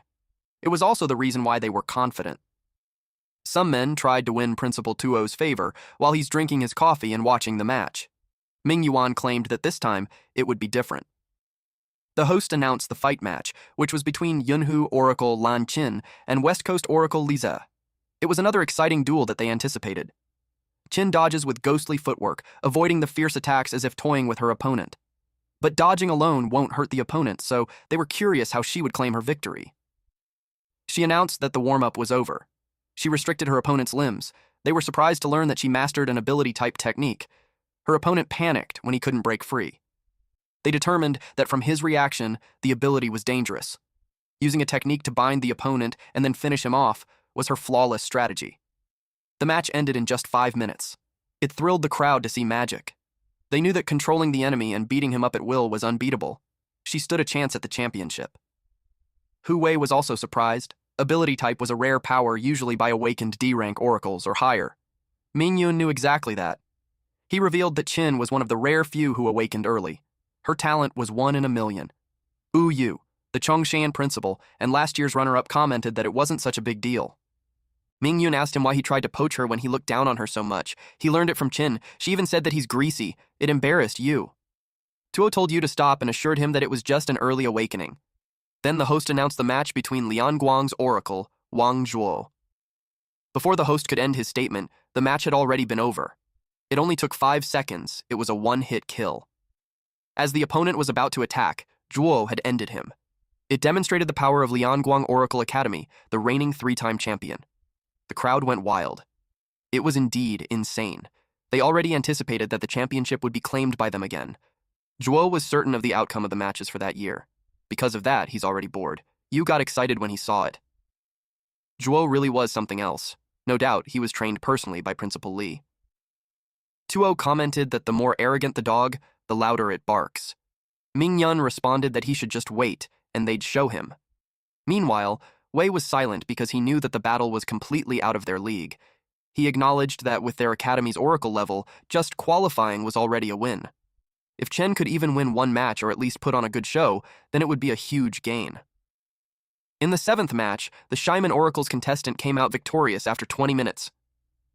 After that, they had a short break before the last match of the 3rd round began. Cho didn't expect to be in the final match. It made him intrigued on what kind of opponent he'd face. The boss didn't care about those details. It suggested that he borrows the power and finishes it quickly. Chen explained that students at that stage usually only reach level 4, so borrowing up to level 5 would be too eye-catching. If he's investigated, it would be a problem. Someone was in the hallway and told him that he had bad luck for reaching the final match. It was Chen. She told him that Chen was up against Chongshan Oracle's Lei Che. He's one of the top contenders for the championship of that year. His signature technique, Thunderburst Kick, was so strong, even D-rank fighters can't withstand it. Chen replied that using such a powerful technique in such a lower-level tournament seemed dangerous. She explained that the gemstone he received before the match could block one fatal blow, but his body won't come out unscathed. It showed how cruel the funding battles between academies are. He thanked her for the warning and inquired why she's helping him. She replied that their principals were friends, so she became sort of his ally. The goal was the same, to take the first place from those arrogant elites. She hoped that he would at least play the role of ally and help her out one bit, but since his opponent is Lei Che, she could just wish that he'd wear down his stamina. She wished him good luck and elfed. It made him wary if Che was really that dangerous. The last match of the final round began. Everyone had been getting impatient. Chen stepped out. The crowd went wild. They didn't expect him to be in the last match, so the crowd was thrilled. Chen was caught off guard with the warm welcome that he received. Then Lei Che was introduced. Chen realized that people weren't talking about him. Che came out in a flashy way. A superhero entrance for someone who doesn't have plot armor, huh? And the crowd went wild. He was so confident. Chen had a serious expression on his face when he turned towards him. It was unexpected that the final spotlight battle would go to Chongshan Oracle's contestant, Lei Che. He became an oracle at age 12, and in just 4 years, he reached level 4. Not to mention, he once earned a national certification and a guild invitation. Calling him a new era genius wouldn't be an exaggeration. The crowd cheered for him. His female fans went wild too. Tiantian noticed his fans club while no one's cheering for Chen. The woman behind her replied that it was natural. She stated that Che was handsome and strong, so having no fans would be abnormal. On the other hand, the other guy looked ill-tempered and pretentious, so no one would cheer for him. Tiantian got angry and corrected the woman that Chen had a fan, that she was a fan of his. She claimed that he was gentle and strong, unlike that flashy Che who had a bad personality, just like his face. The woman got offended. Tiantian reasoned that she started when she judged Chen by his looks. Those two clashed, and they competed cheering for their candidates. Tiantian's classmates were surprised by her actions. It was their first time seeing her so fired up, so they got intrigued on what's going on. The host acknowledged the unending cheers. It just implied that everyone was excited to see what kind of performance the genius youth would show. They were curious if he could shake up Lianguang Oracle, the academy that dominated first place for years. Then the host announced the start of the match. Lillian stopped him because he forgot to introduce the other contestant. He realized his mistake and admitted that he got caught up with the crowd's excitement and forgot. He was slightly embarrassed. He apologized and proceeded with a proper introduction. He announced the opponent of Lei Che, Zhou Chen of Leitan Oracle. The host had nothing to say about past achievements since there was none, also no signature techniques. Given their record, he could tell that it was his first time competing. Chen wished they had at least bought a technique beforehand. The crowd started talking. It made sense why they don't recognize him. It was because it's their debut. They assumed that a school like that probably spent all their resources just raising one level 4. Now, it was no wonder why he doesn't have a battle technique. They already think it was such a waste of such a prime spotlight match. They had lost hope to see Che's ultimate move. Meanwhile, the woman behind Tiantian laughed at her after learning that their school was competing for the first time. Wu Yu didn't expect that Wei's debut would be against them. He felt bad for him. Wei's head started to ache. Mingyun told him to ignore the guy. He told him that every school has its first time. Che spoke to Chen saying that he had bad luck for facing him in their debut. He added that Chen should understand that being a genius means carrying a lot of expectations, and even if he wanted to sympathize with him, he couldn't give up on victory. Chen replied, "There's no need for that, and they could just fight normally." Che moved at lightning speed. He approached Chen to tell him that he would start with just 10% of his power as a warm-up. In that way, Chen's first fight would look like a decent back and forth, even if he lost. He advised him to make good use of the chance. Chen didn't care much, since he already told him to fight normally. The host announced that Che instantly closed in on Chen, then retreated just as fast. The host was fired up. He declared the match to begin. As soon as he did, Che attacked at lightning speed. This guy appeared in front of our MC faster than the blink of an eye. But Chen saw the incoming punch, and the following attacks. He didn't take a step away from his spot.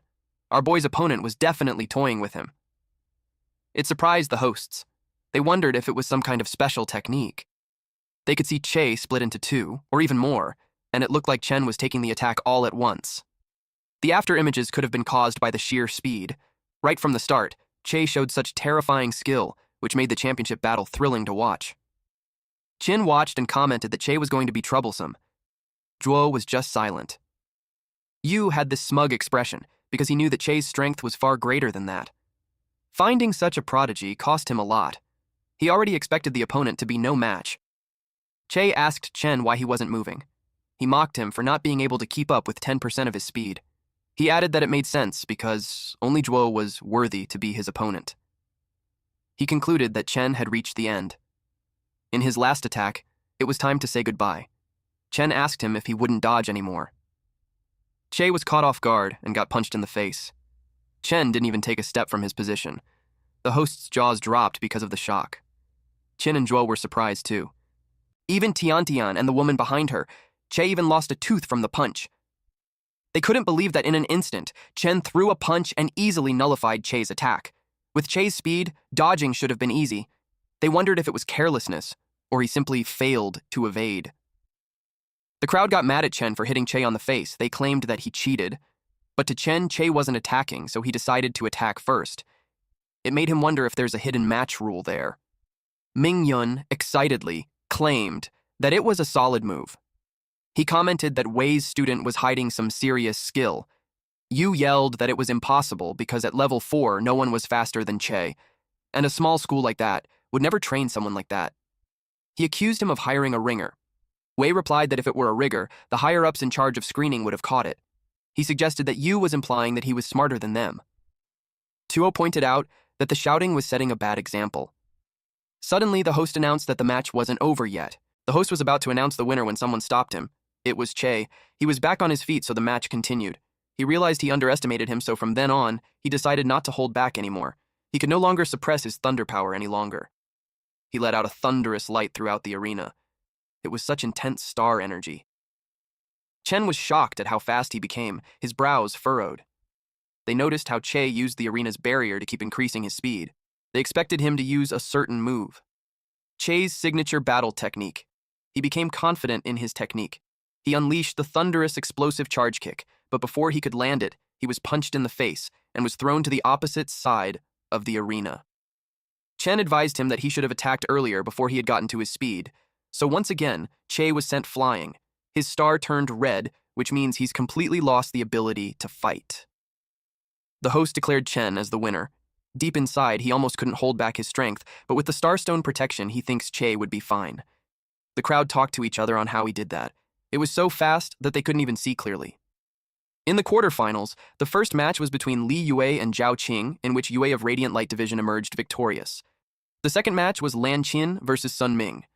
The third match was between Wang Zhou and Xiao Hao, and the last match was Xiaoran versus Zhou Chen. In the quarterfinals match 2, Lan Qin easily won. The same for Zhou in match 3. It was another one-strike victory. The opponent was from the same academy, so he held back. The crowd moved on from him and got excited for Chen's match. Zhou heard them and glared at them with killing intent. They got spooked. In quarterfinal match 4, it was Zhou Chen versus Xiao Ran. Xiao Ran's explosive fist lives up to its name. The angles were vicious and hard to block. But Chen was dodging as if he predicted his opponent's moves. The speed was so fast that no one could even follow. In one strike, he won. Some men in black suits watch him through the screen. They noticed how he hasn't even used a battle technique. He's only using star energy to strengthen his body and strike his opponents. His start energy control was good, that there's no need for real techniques. They speculated him to be above level 4, and he just had to lower his rank to compete. Or that maybe he used some kind of illegal drug to boost his power. Either way, it breaks the rules of the tournament, so they had someone to check it out. The host announced that the next fight is the first semi-final between Leighton Division's Zhou Chen versus Shining Light Division Lie Yue. But he noticed some men approached Chen. The crowd had asked what was going on. Chen was asked to put on a device and then release a burst of star energy pressure once he got it on. The crowd speculated that those men were from Mid-City District Special Inspectors. They knew that inspectors were specifically there to verify the levels. Because of that, they started to think that Chen must not have been a level 4. They started to speculate that he must have been a substitute fighter. Chen started to wonder if he overdo it after all. He took a mental note not to stand out too much in the future. The men checked their screen. Verification was complete, and there was no discrepancy in level, and no sign of drugs in the contestant's body. The host announced that the inspector had just confirmed that Chen was really an E-rank level 4. After that, the tournament continued. The announcement was followed by a deafening silence. The crowd were surprised that he was just really level 4 after demonstrating his skills. The semi-final match between Yue and Chen started. Yue was scared of how strong he was. And in one strike, Chen had won again. It was unbelievable. He secured victory again and advanced to the finals. Mingyun told Wei that his student was really special. Wei pretended that he knew that before.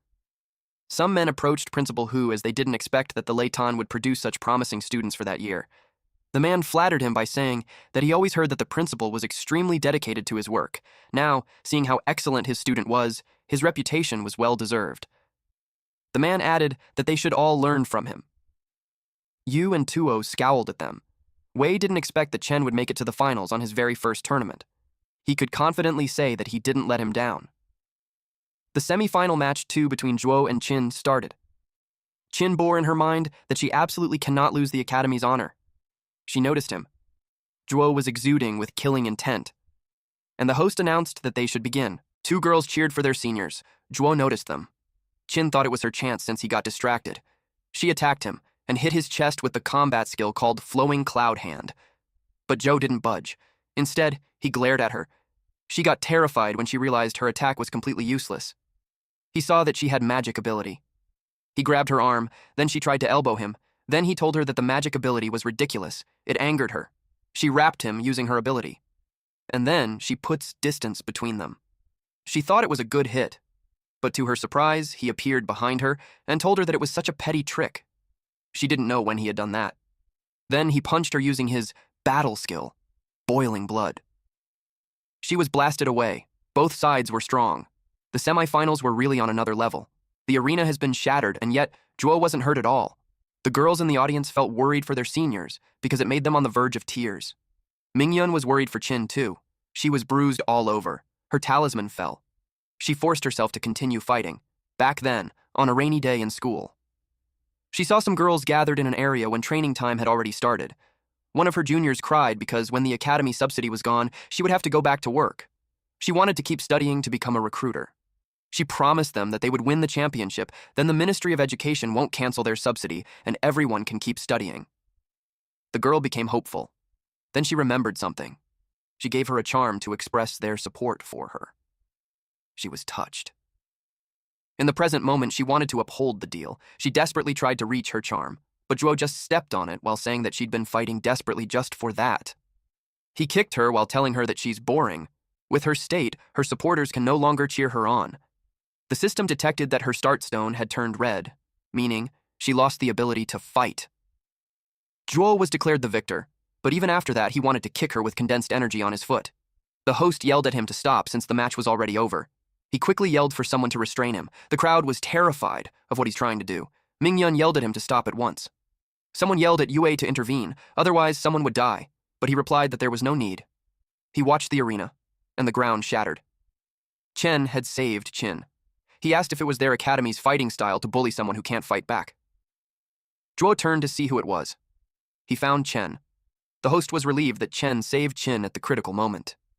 Mingyun rushed down to Qin, feeling relieved. The crowd yelled that Zhuo was too much. They cheered for Chen to teach him a lesson in the finals.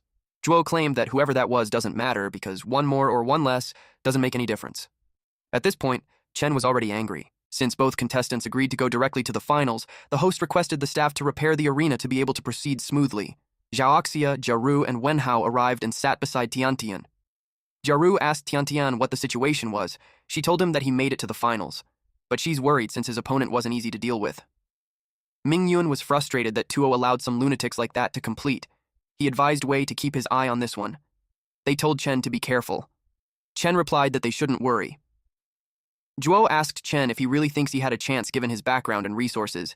He claimed that from the start, the battle was already decided. Chen cuts him off by saying that he talked so much crap, so he asked if they're still going to fight or not. Zhuo glared at him, and once everything was ready, the host announced the match to begin. Immediately, Zhuo went to punch him. Chen just stood there. Zhuo expressed that he thought he would be more impressive. Chen replied that it should be his line. Zhuo was caught off guard. He taunted him by asking if that was all the reigning champion had. Then he counterattacked. Zhuo fought back using his boiling blood battle technique, and their fists met each other at an insane speed. The host announced that he had worked in the field for over 10 years, and he had never seen such a spectacle in a level 4 match. It was hard to imagine that it was Lei Tian's first competition. Chen was so strong. Even Wenhao and Jiaru couldn't believe it. Chen had sparred with them before, but they realized that he must have been holding back all along. They were only one level apart from him, but the gap in power was huge. Chen kept punching. His fist landed on Zhuo's jaw. Wei was shocked. Mr. Zhang knew Chen had a solid foundation, but he didn't expect that he could really fight someone with top-tier resources to that extent. Zhuo couldn't believe that he was injured. It took him a while to register that he actually got hurt by that kind of guy. It angered him, which led him to use boiling blood max level. The boss noticed that he forced the star energy in his body to erupt and boost strength. It got interested in the power known as the battle techniques. He moved incredibly fast. Chen noticed the increase in his speed, but it was useless against his perception. Perception is a focused mind that greatly enhances sensory ability.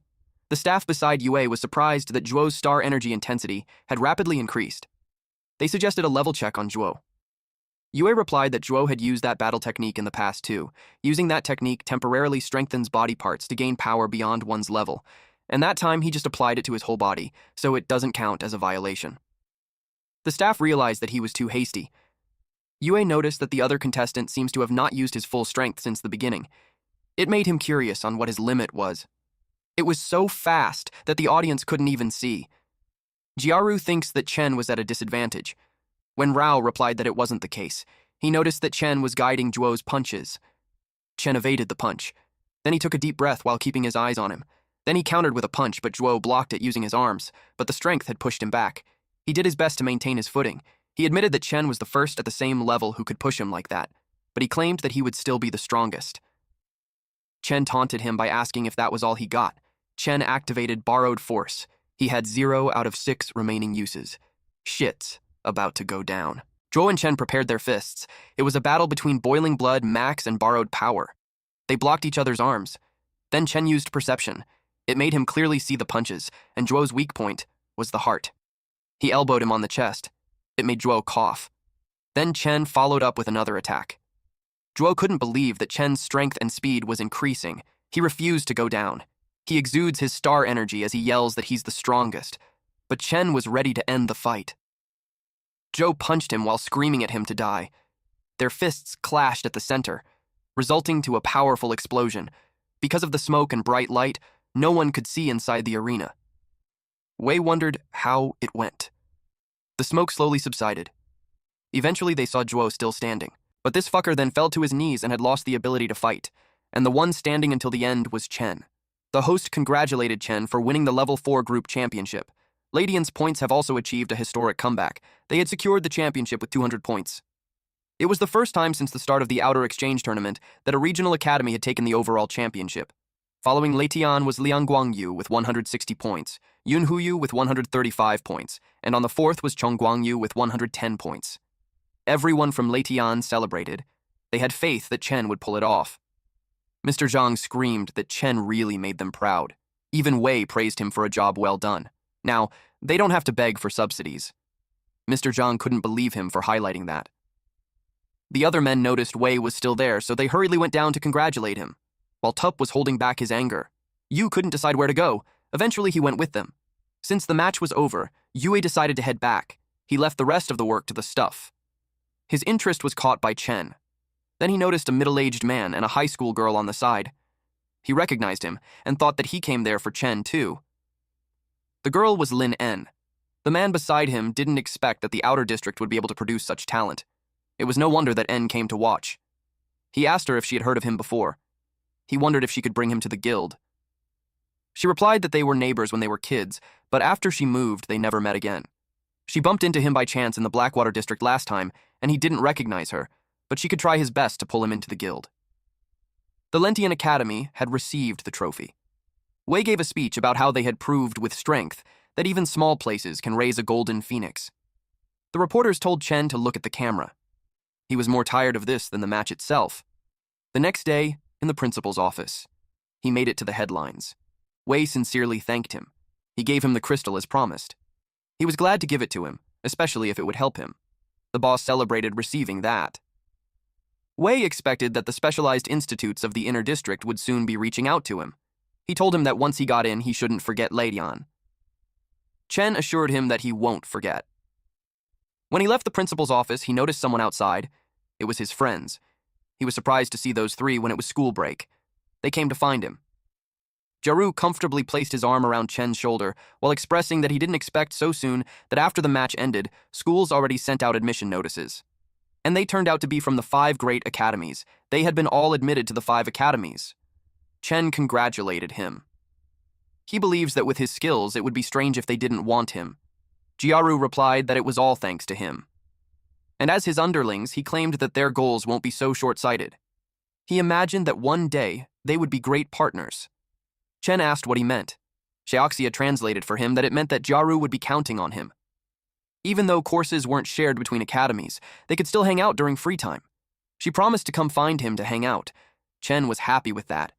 He replied that being alone was boring. He looked forward to sparring with them in the future, too. Someone arrived and approached him. It was Tian.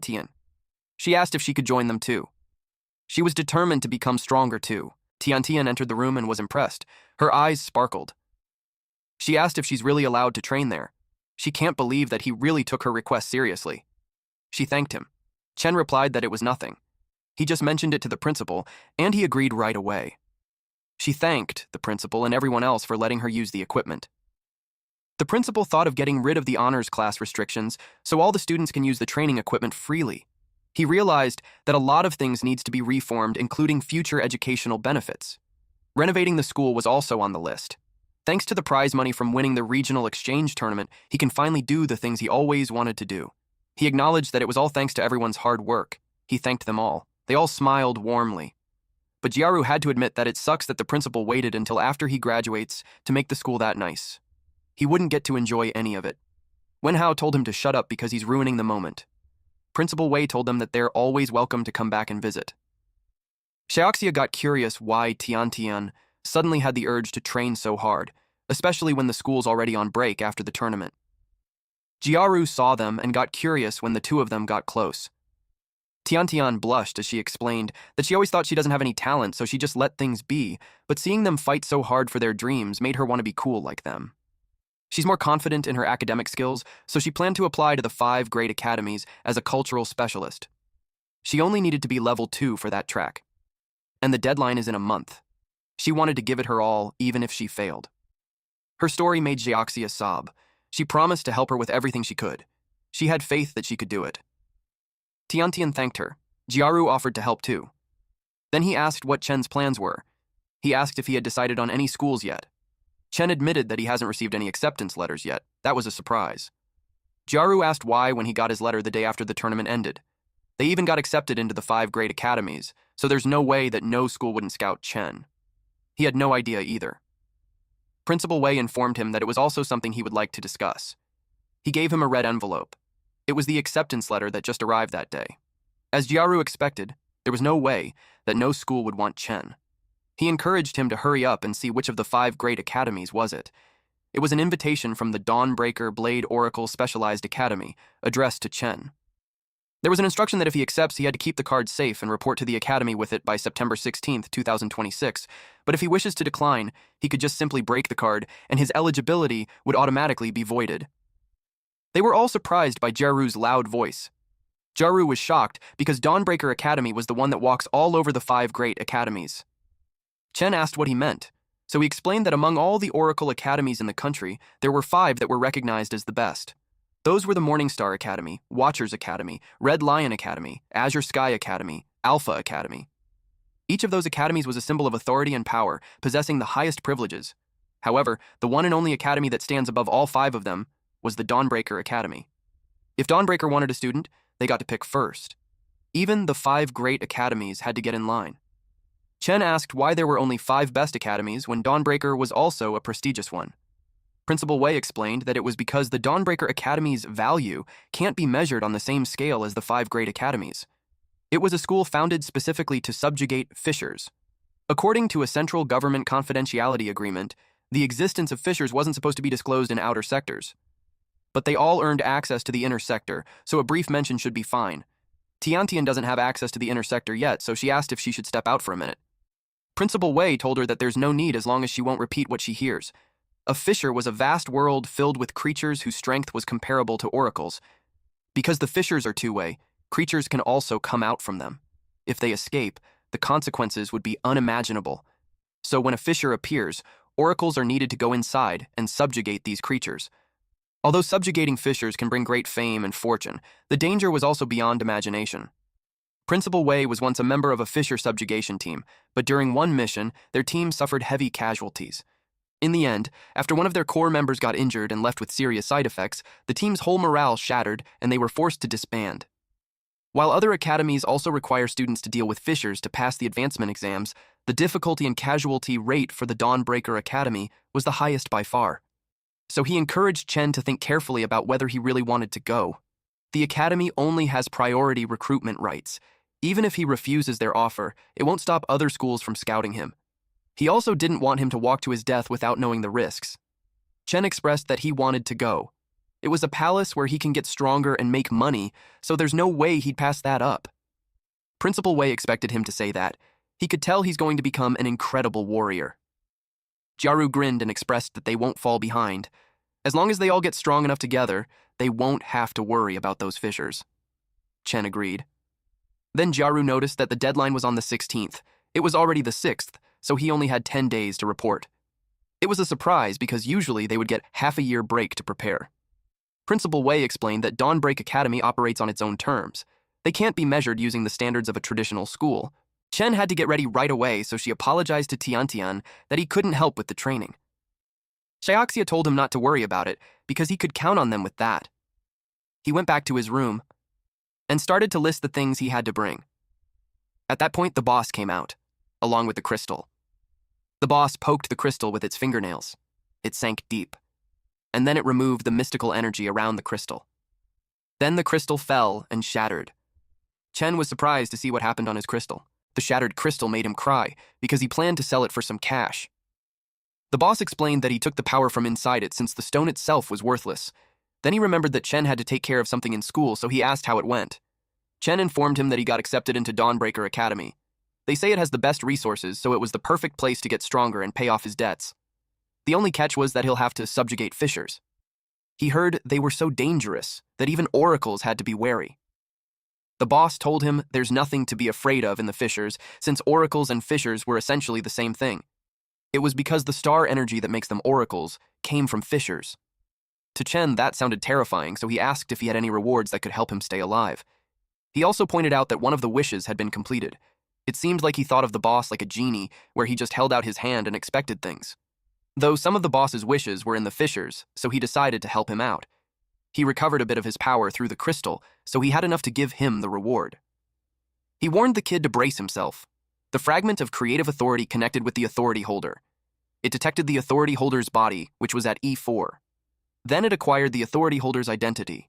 It reconfigured authority holder's structure conversion and completed the optimal reinforcement of authority holder's structure. It detected residual star energy, which it automatically converted to levels. The level conversion was successful, so he leveled up to rank E, level 6. Once it was completed, Chen acquired the fragment of creative authority. He asked what that thing was, so the info was presented to him. It was one of the power fragments of the demon god of creation, Sathoth, which grants the holder the ability to create power. He asked who that demon of God was and what it had done to his body. The boss explained that Sathoth was his old friend, and the creative authority was a gift from her. It can tap into the authority holder's potential and create powers best suited for them. It can even change their race or physical body. The rewards he gave him before weren't necessarily a good fit for him, so he decided to give him a piece of the creative authority.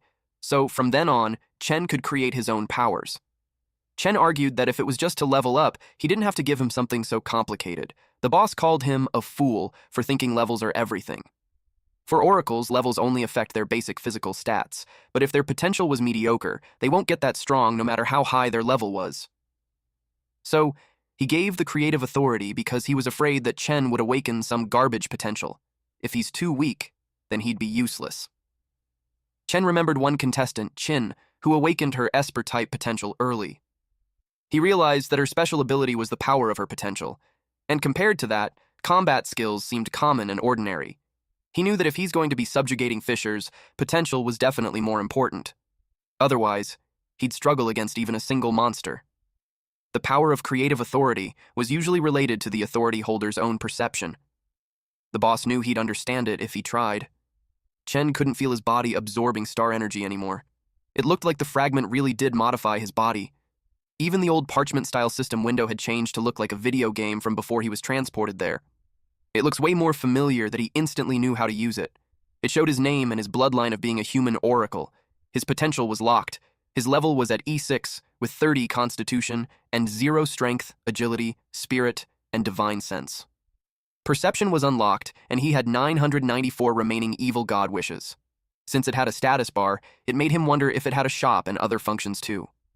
He was informed that the exchange shop was locked until he reached D rank level 7. It was the same for other functions like rank up and management. He had no choice but to level up first. Even if he wanted to level up, he couldn't because he doesn't have any soul. Soul is a mysterious substance extracted from fisher creatures that can be converted into power. The boss saw his reaction, so he asked why. He informed him that he's missing the key item for leveling up. It seems that he had to go to a fisher to get it, but the dilemma was that he couldn't level up by absorbing star energy anymore. At his current strength, if he goes in, he'll probably be carried out. The boss sighed and complained that he's always in so much trouble, and he was stuck with him. So, since another wish had been completed, he decided to give him one last thing. He acquired the Kadra's demonic armor. The energy wrapped around his body. It was a unique armament, a fragment of Kadra's demonic armor. It is one of the armor fragments containing the power of the heroic spirit king, Kadra. It has the property of being soulbound, requiring no physical wear. It has an exclusive skill called Demonic Armor Manifestation. It summons demonic armor onto the body to block attacks. It increases strength while manifested. Chen was pleased with it. Not only does it defend against attacks, but it also increases his strength.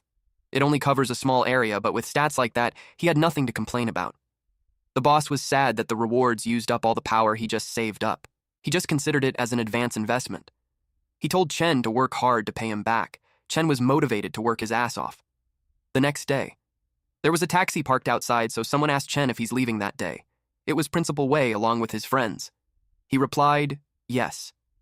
It was only a one-day trip to the mid-level city, but he wanted to get to the academy and start training as soon as possible. Principal Wei knew that once he entered the mid-city, he won't be back for a while. He told him to contact him if he needs help with anything. That reminded him of the favor he wanted to ask. He requested him to occasionally check on his mother at the hospital, and if he saw his sister, he wanted him to give the letter to her. Principal Wei knew it was important, so he asked why he wouldn't give it to her himself. He replied that they were on bad terms, so it was not a good time for him to see her. The principal understood and kept the letter. He promised to look after his family so he could focus on his studies. Jiaru promised to find him in half a year, and by then, he expected Chen to show them the ropes. Shioxia told him to keep in touch. He said goodbye to them. He arrived at the airport. The staff asked him if he was there to process a visa and flight to the mid-level city. She asked him for the reason for his travel. He replied that it was for school enrollment. Deep inside, the staff was confused because it was still vacation time. She requested him for proof of his enrollment. He asked if the card would suffice. She was surprised to see the ID card for the Dawnbreak Academy. She had been working in the outer sector for a long time, and it was the first time she had ever seen one. She couldn't believe that the kid who looked so ordinary was a student accepted into a Dawnbreak academy. She was staring at him. So he panicked that the card wasn't enough and told her that he had the invitation letter too. She apologized and clarified that it was more than enough. She guided him to go left and follow the flight attendant's instructions once he's on board. He asked if he wouldn't need a ticket. She explained that with his status, travel to mid-level city was free of charge. He only needs to purchase a ticket when returning from there. The plane took off. He couldn't believe he was seated in first class. He assumed it was another perk of being admitted to Dawnbreaker Academy. As he thought of that academy, he sincerely hoped that it wouldn't disappoint. The pilot announced that the flight will arrive at the mid-level city at approximately 10 a.m. the next day, at Dawnbreaker Academy. Chen arrived at the entrance. From there, he could tell it was so grand and quiet. It doesn't feel like a school at all. He approached the receptionist to ask where he should register. The staff asked for his card. The staff saw his name and warmly greeted him. They had been waiting for him to come. He ushered him to the school. Chen was confused why they would wait for him when he doesn't know anyone there. The staff clarified that someone else was looking for him. They arrived in front of a stone. He was instructed to stand in the middle and touch the stone monument with his black card. Chen couldn't believe there was such a place on campus. He asked if it was some kind of hidden passage. The staff told him that he would soon find out. He could feel dizzy, but was told to bear with it. As soon as he tapped the card, he was teleported.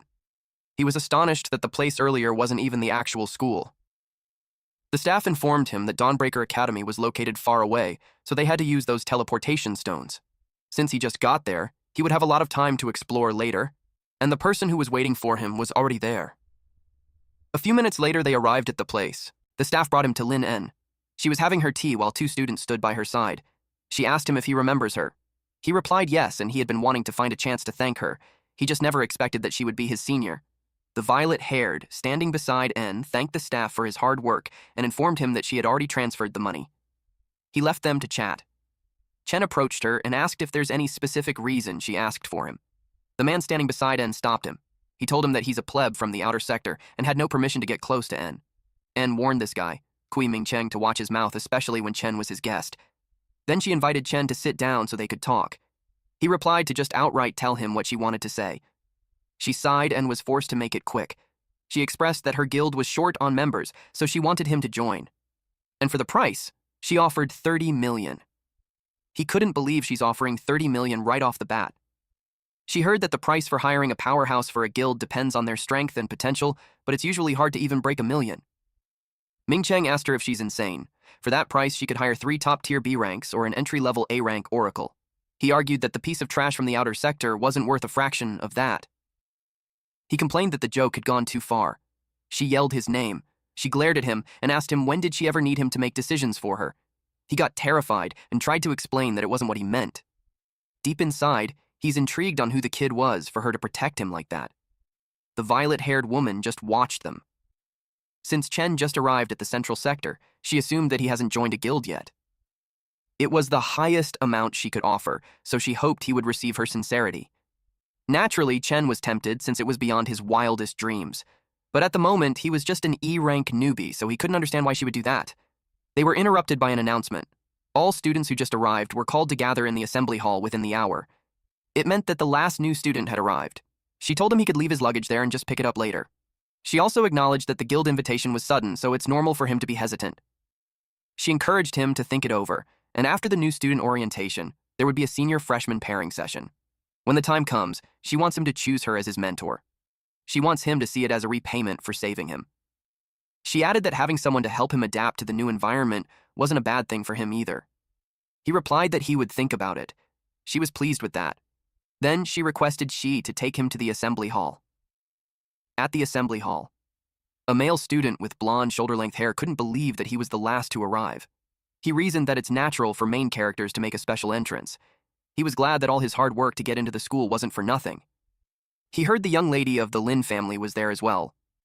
He expected that a naive little girl like that should be easy to control. He planned to get her on his side to make their business grow. Then he saw a pathetic-looking slob. It was Chen. He immediately judged that the freshman wouldn't be that great, which was perfect for him, because it meant less competition. He decided to sit right next to him and expected their contrast to be brutal. The teacher saw that everyone was there. This professor was Zhang Hui, and he'll be their instructor for the year. He also gave a disclaimer that they shouldn't expect him to teach them everything. After all, he was a very busy man. His job was to arrange assessments and record their scores. Aside from a few mandatory activities, the school won't impose any restrictions on their schedule. He warned them that since they were all chosen by Dawnbreaker, they must have been considered geniuses in the past. But there they need to forget their past glories as they are nothing more than freshmen at Dawnbreaker. They would be facing something completely new and unknown, and that is the Fisher. Fisher was like a hunt. Oracles were the hunters, but they could also be the prey. In there, all existing weapons from the human world were useless. Only the immense physical strength of an oracle and weapons made from Fisher materials can deal damage, and Dawnbreaker, which has gathered top-tier oracles from all over, was a solid line of defense against the Fishers. Basically, they are warriors on the front line. They should find more materials in the library. The training hall also had combat simulation for fighting the Fishers. Each week, teachers from different specializations will hold lectures. They could arrange their own schedule and learn whatever they want. The school had no mandatory requirements. The more they understand about the Fishers, the more they'll have a chance to improve, get stronger, and survive. If they can't adapt on their own, then they better get the hell out of there. He didn't see fear in anyone's eyes. He could tell they have ambitions that they're willing to risk their lives for. With that, they passed the first assessment. He gave them a reward. Each of them received a skill stone. It lets them learn a combat skill just by absorbing it. Those were incredibly expensive, so for most of them, it was their first time seeing one. The skill stone was for a general combat. They crushed it, and automatically their body would learn the skill. Chen did that and acquired Wise Eye. It allows automatic sensing and recognition of the fissure. The skill allows oracles to understand the script found within fissures. It can be considered a great help for their future expeditions. Hui advised them not to get too excited because the school had arranged more assessments for them. The first was the entrance test for new students, which requires them to clear on low-rank fissures. Second, they must reach D rank and awaken their potential within half a year and earn 100 academic credits within a year. The students got worried because they're only at E rank, and it was great pressure to reach D rank within 6 months. Although there was no required order, Hui still suggested that they awaken their potential before entering a fissure. For the blonde guy, reaching D rank shouldn't be a problem because he's already at E5. He assumed that no one in their batch would have a higher level than him. While Chen, who was at E6, couldn't level up using supplements, so he had to find a way into a fissure. Hui told them to settle down. While reaching D rank in 6 months was difficult, the supplements provided by the school were sold at a price far below the market rate, so they didn't need to worry about resources. As for the most important issue of academic credits, the school would also arrange for mentors to help them. He called them in. One of them was a silver-haired woman. Everyone's jaw dropped. Hui introduced the seniors, and they will serve as their invaluable mentors during their freshman assessment. I informed them that each freshman can choose a senior to be their mentor. The mentors would be in charge of arranging their entrance test. The students' attention was on N. The others who didn't know asked who she was. The student in front of Chen informed his seatmate that he was the heir to the Shenhua Guild. They all wanted to get on her good side to get into Shenhua. Chen overheard them. One brave student called N and expressed that he came there for her. She wanted her to be his mentor. She noticed his stance and found out that he's a strength type. She expressed that she's a magic type, so there's not much she could teach him. Another freshman student told her that he may be specializing in strength, but he already decided to dual spec in strength and magic, so he hoped to receive her guidance. She reasoned that she's a pure mage, so she doesn't know anything about strength class. Mages started to express their desires one by one. They saw how high the standards of one of the 4 great guilds were. Those who weren't confident decided to pick another senior. It looked like N was a headache for the professor. He reminded her that she's required to take on at least 1 freshman, otherwise he had to assign the last remaining student to her by default. She replied yes. Then she glared at someone. Chen sensed it, but he didn't know what to say. The blonde guy beside him was glad that the losers had been filtered. He was confident that with his looks and talent he won't be rejected, but even if he was, as the last one left, he expected to be assigned to the young lady of the Lin family. Chen stood up and called N.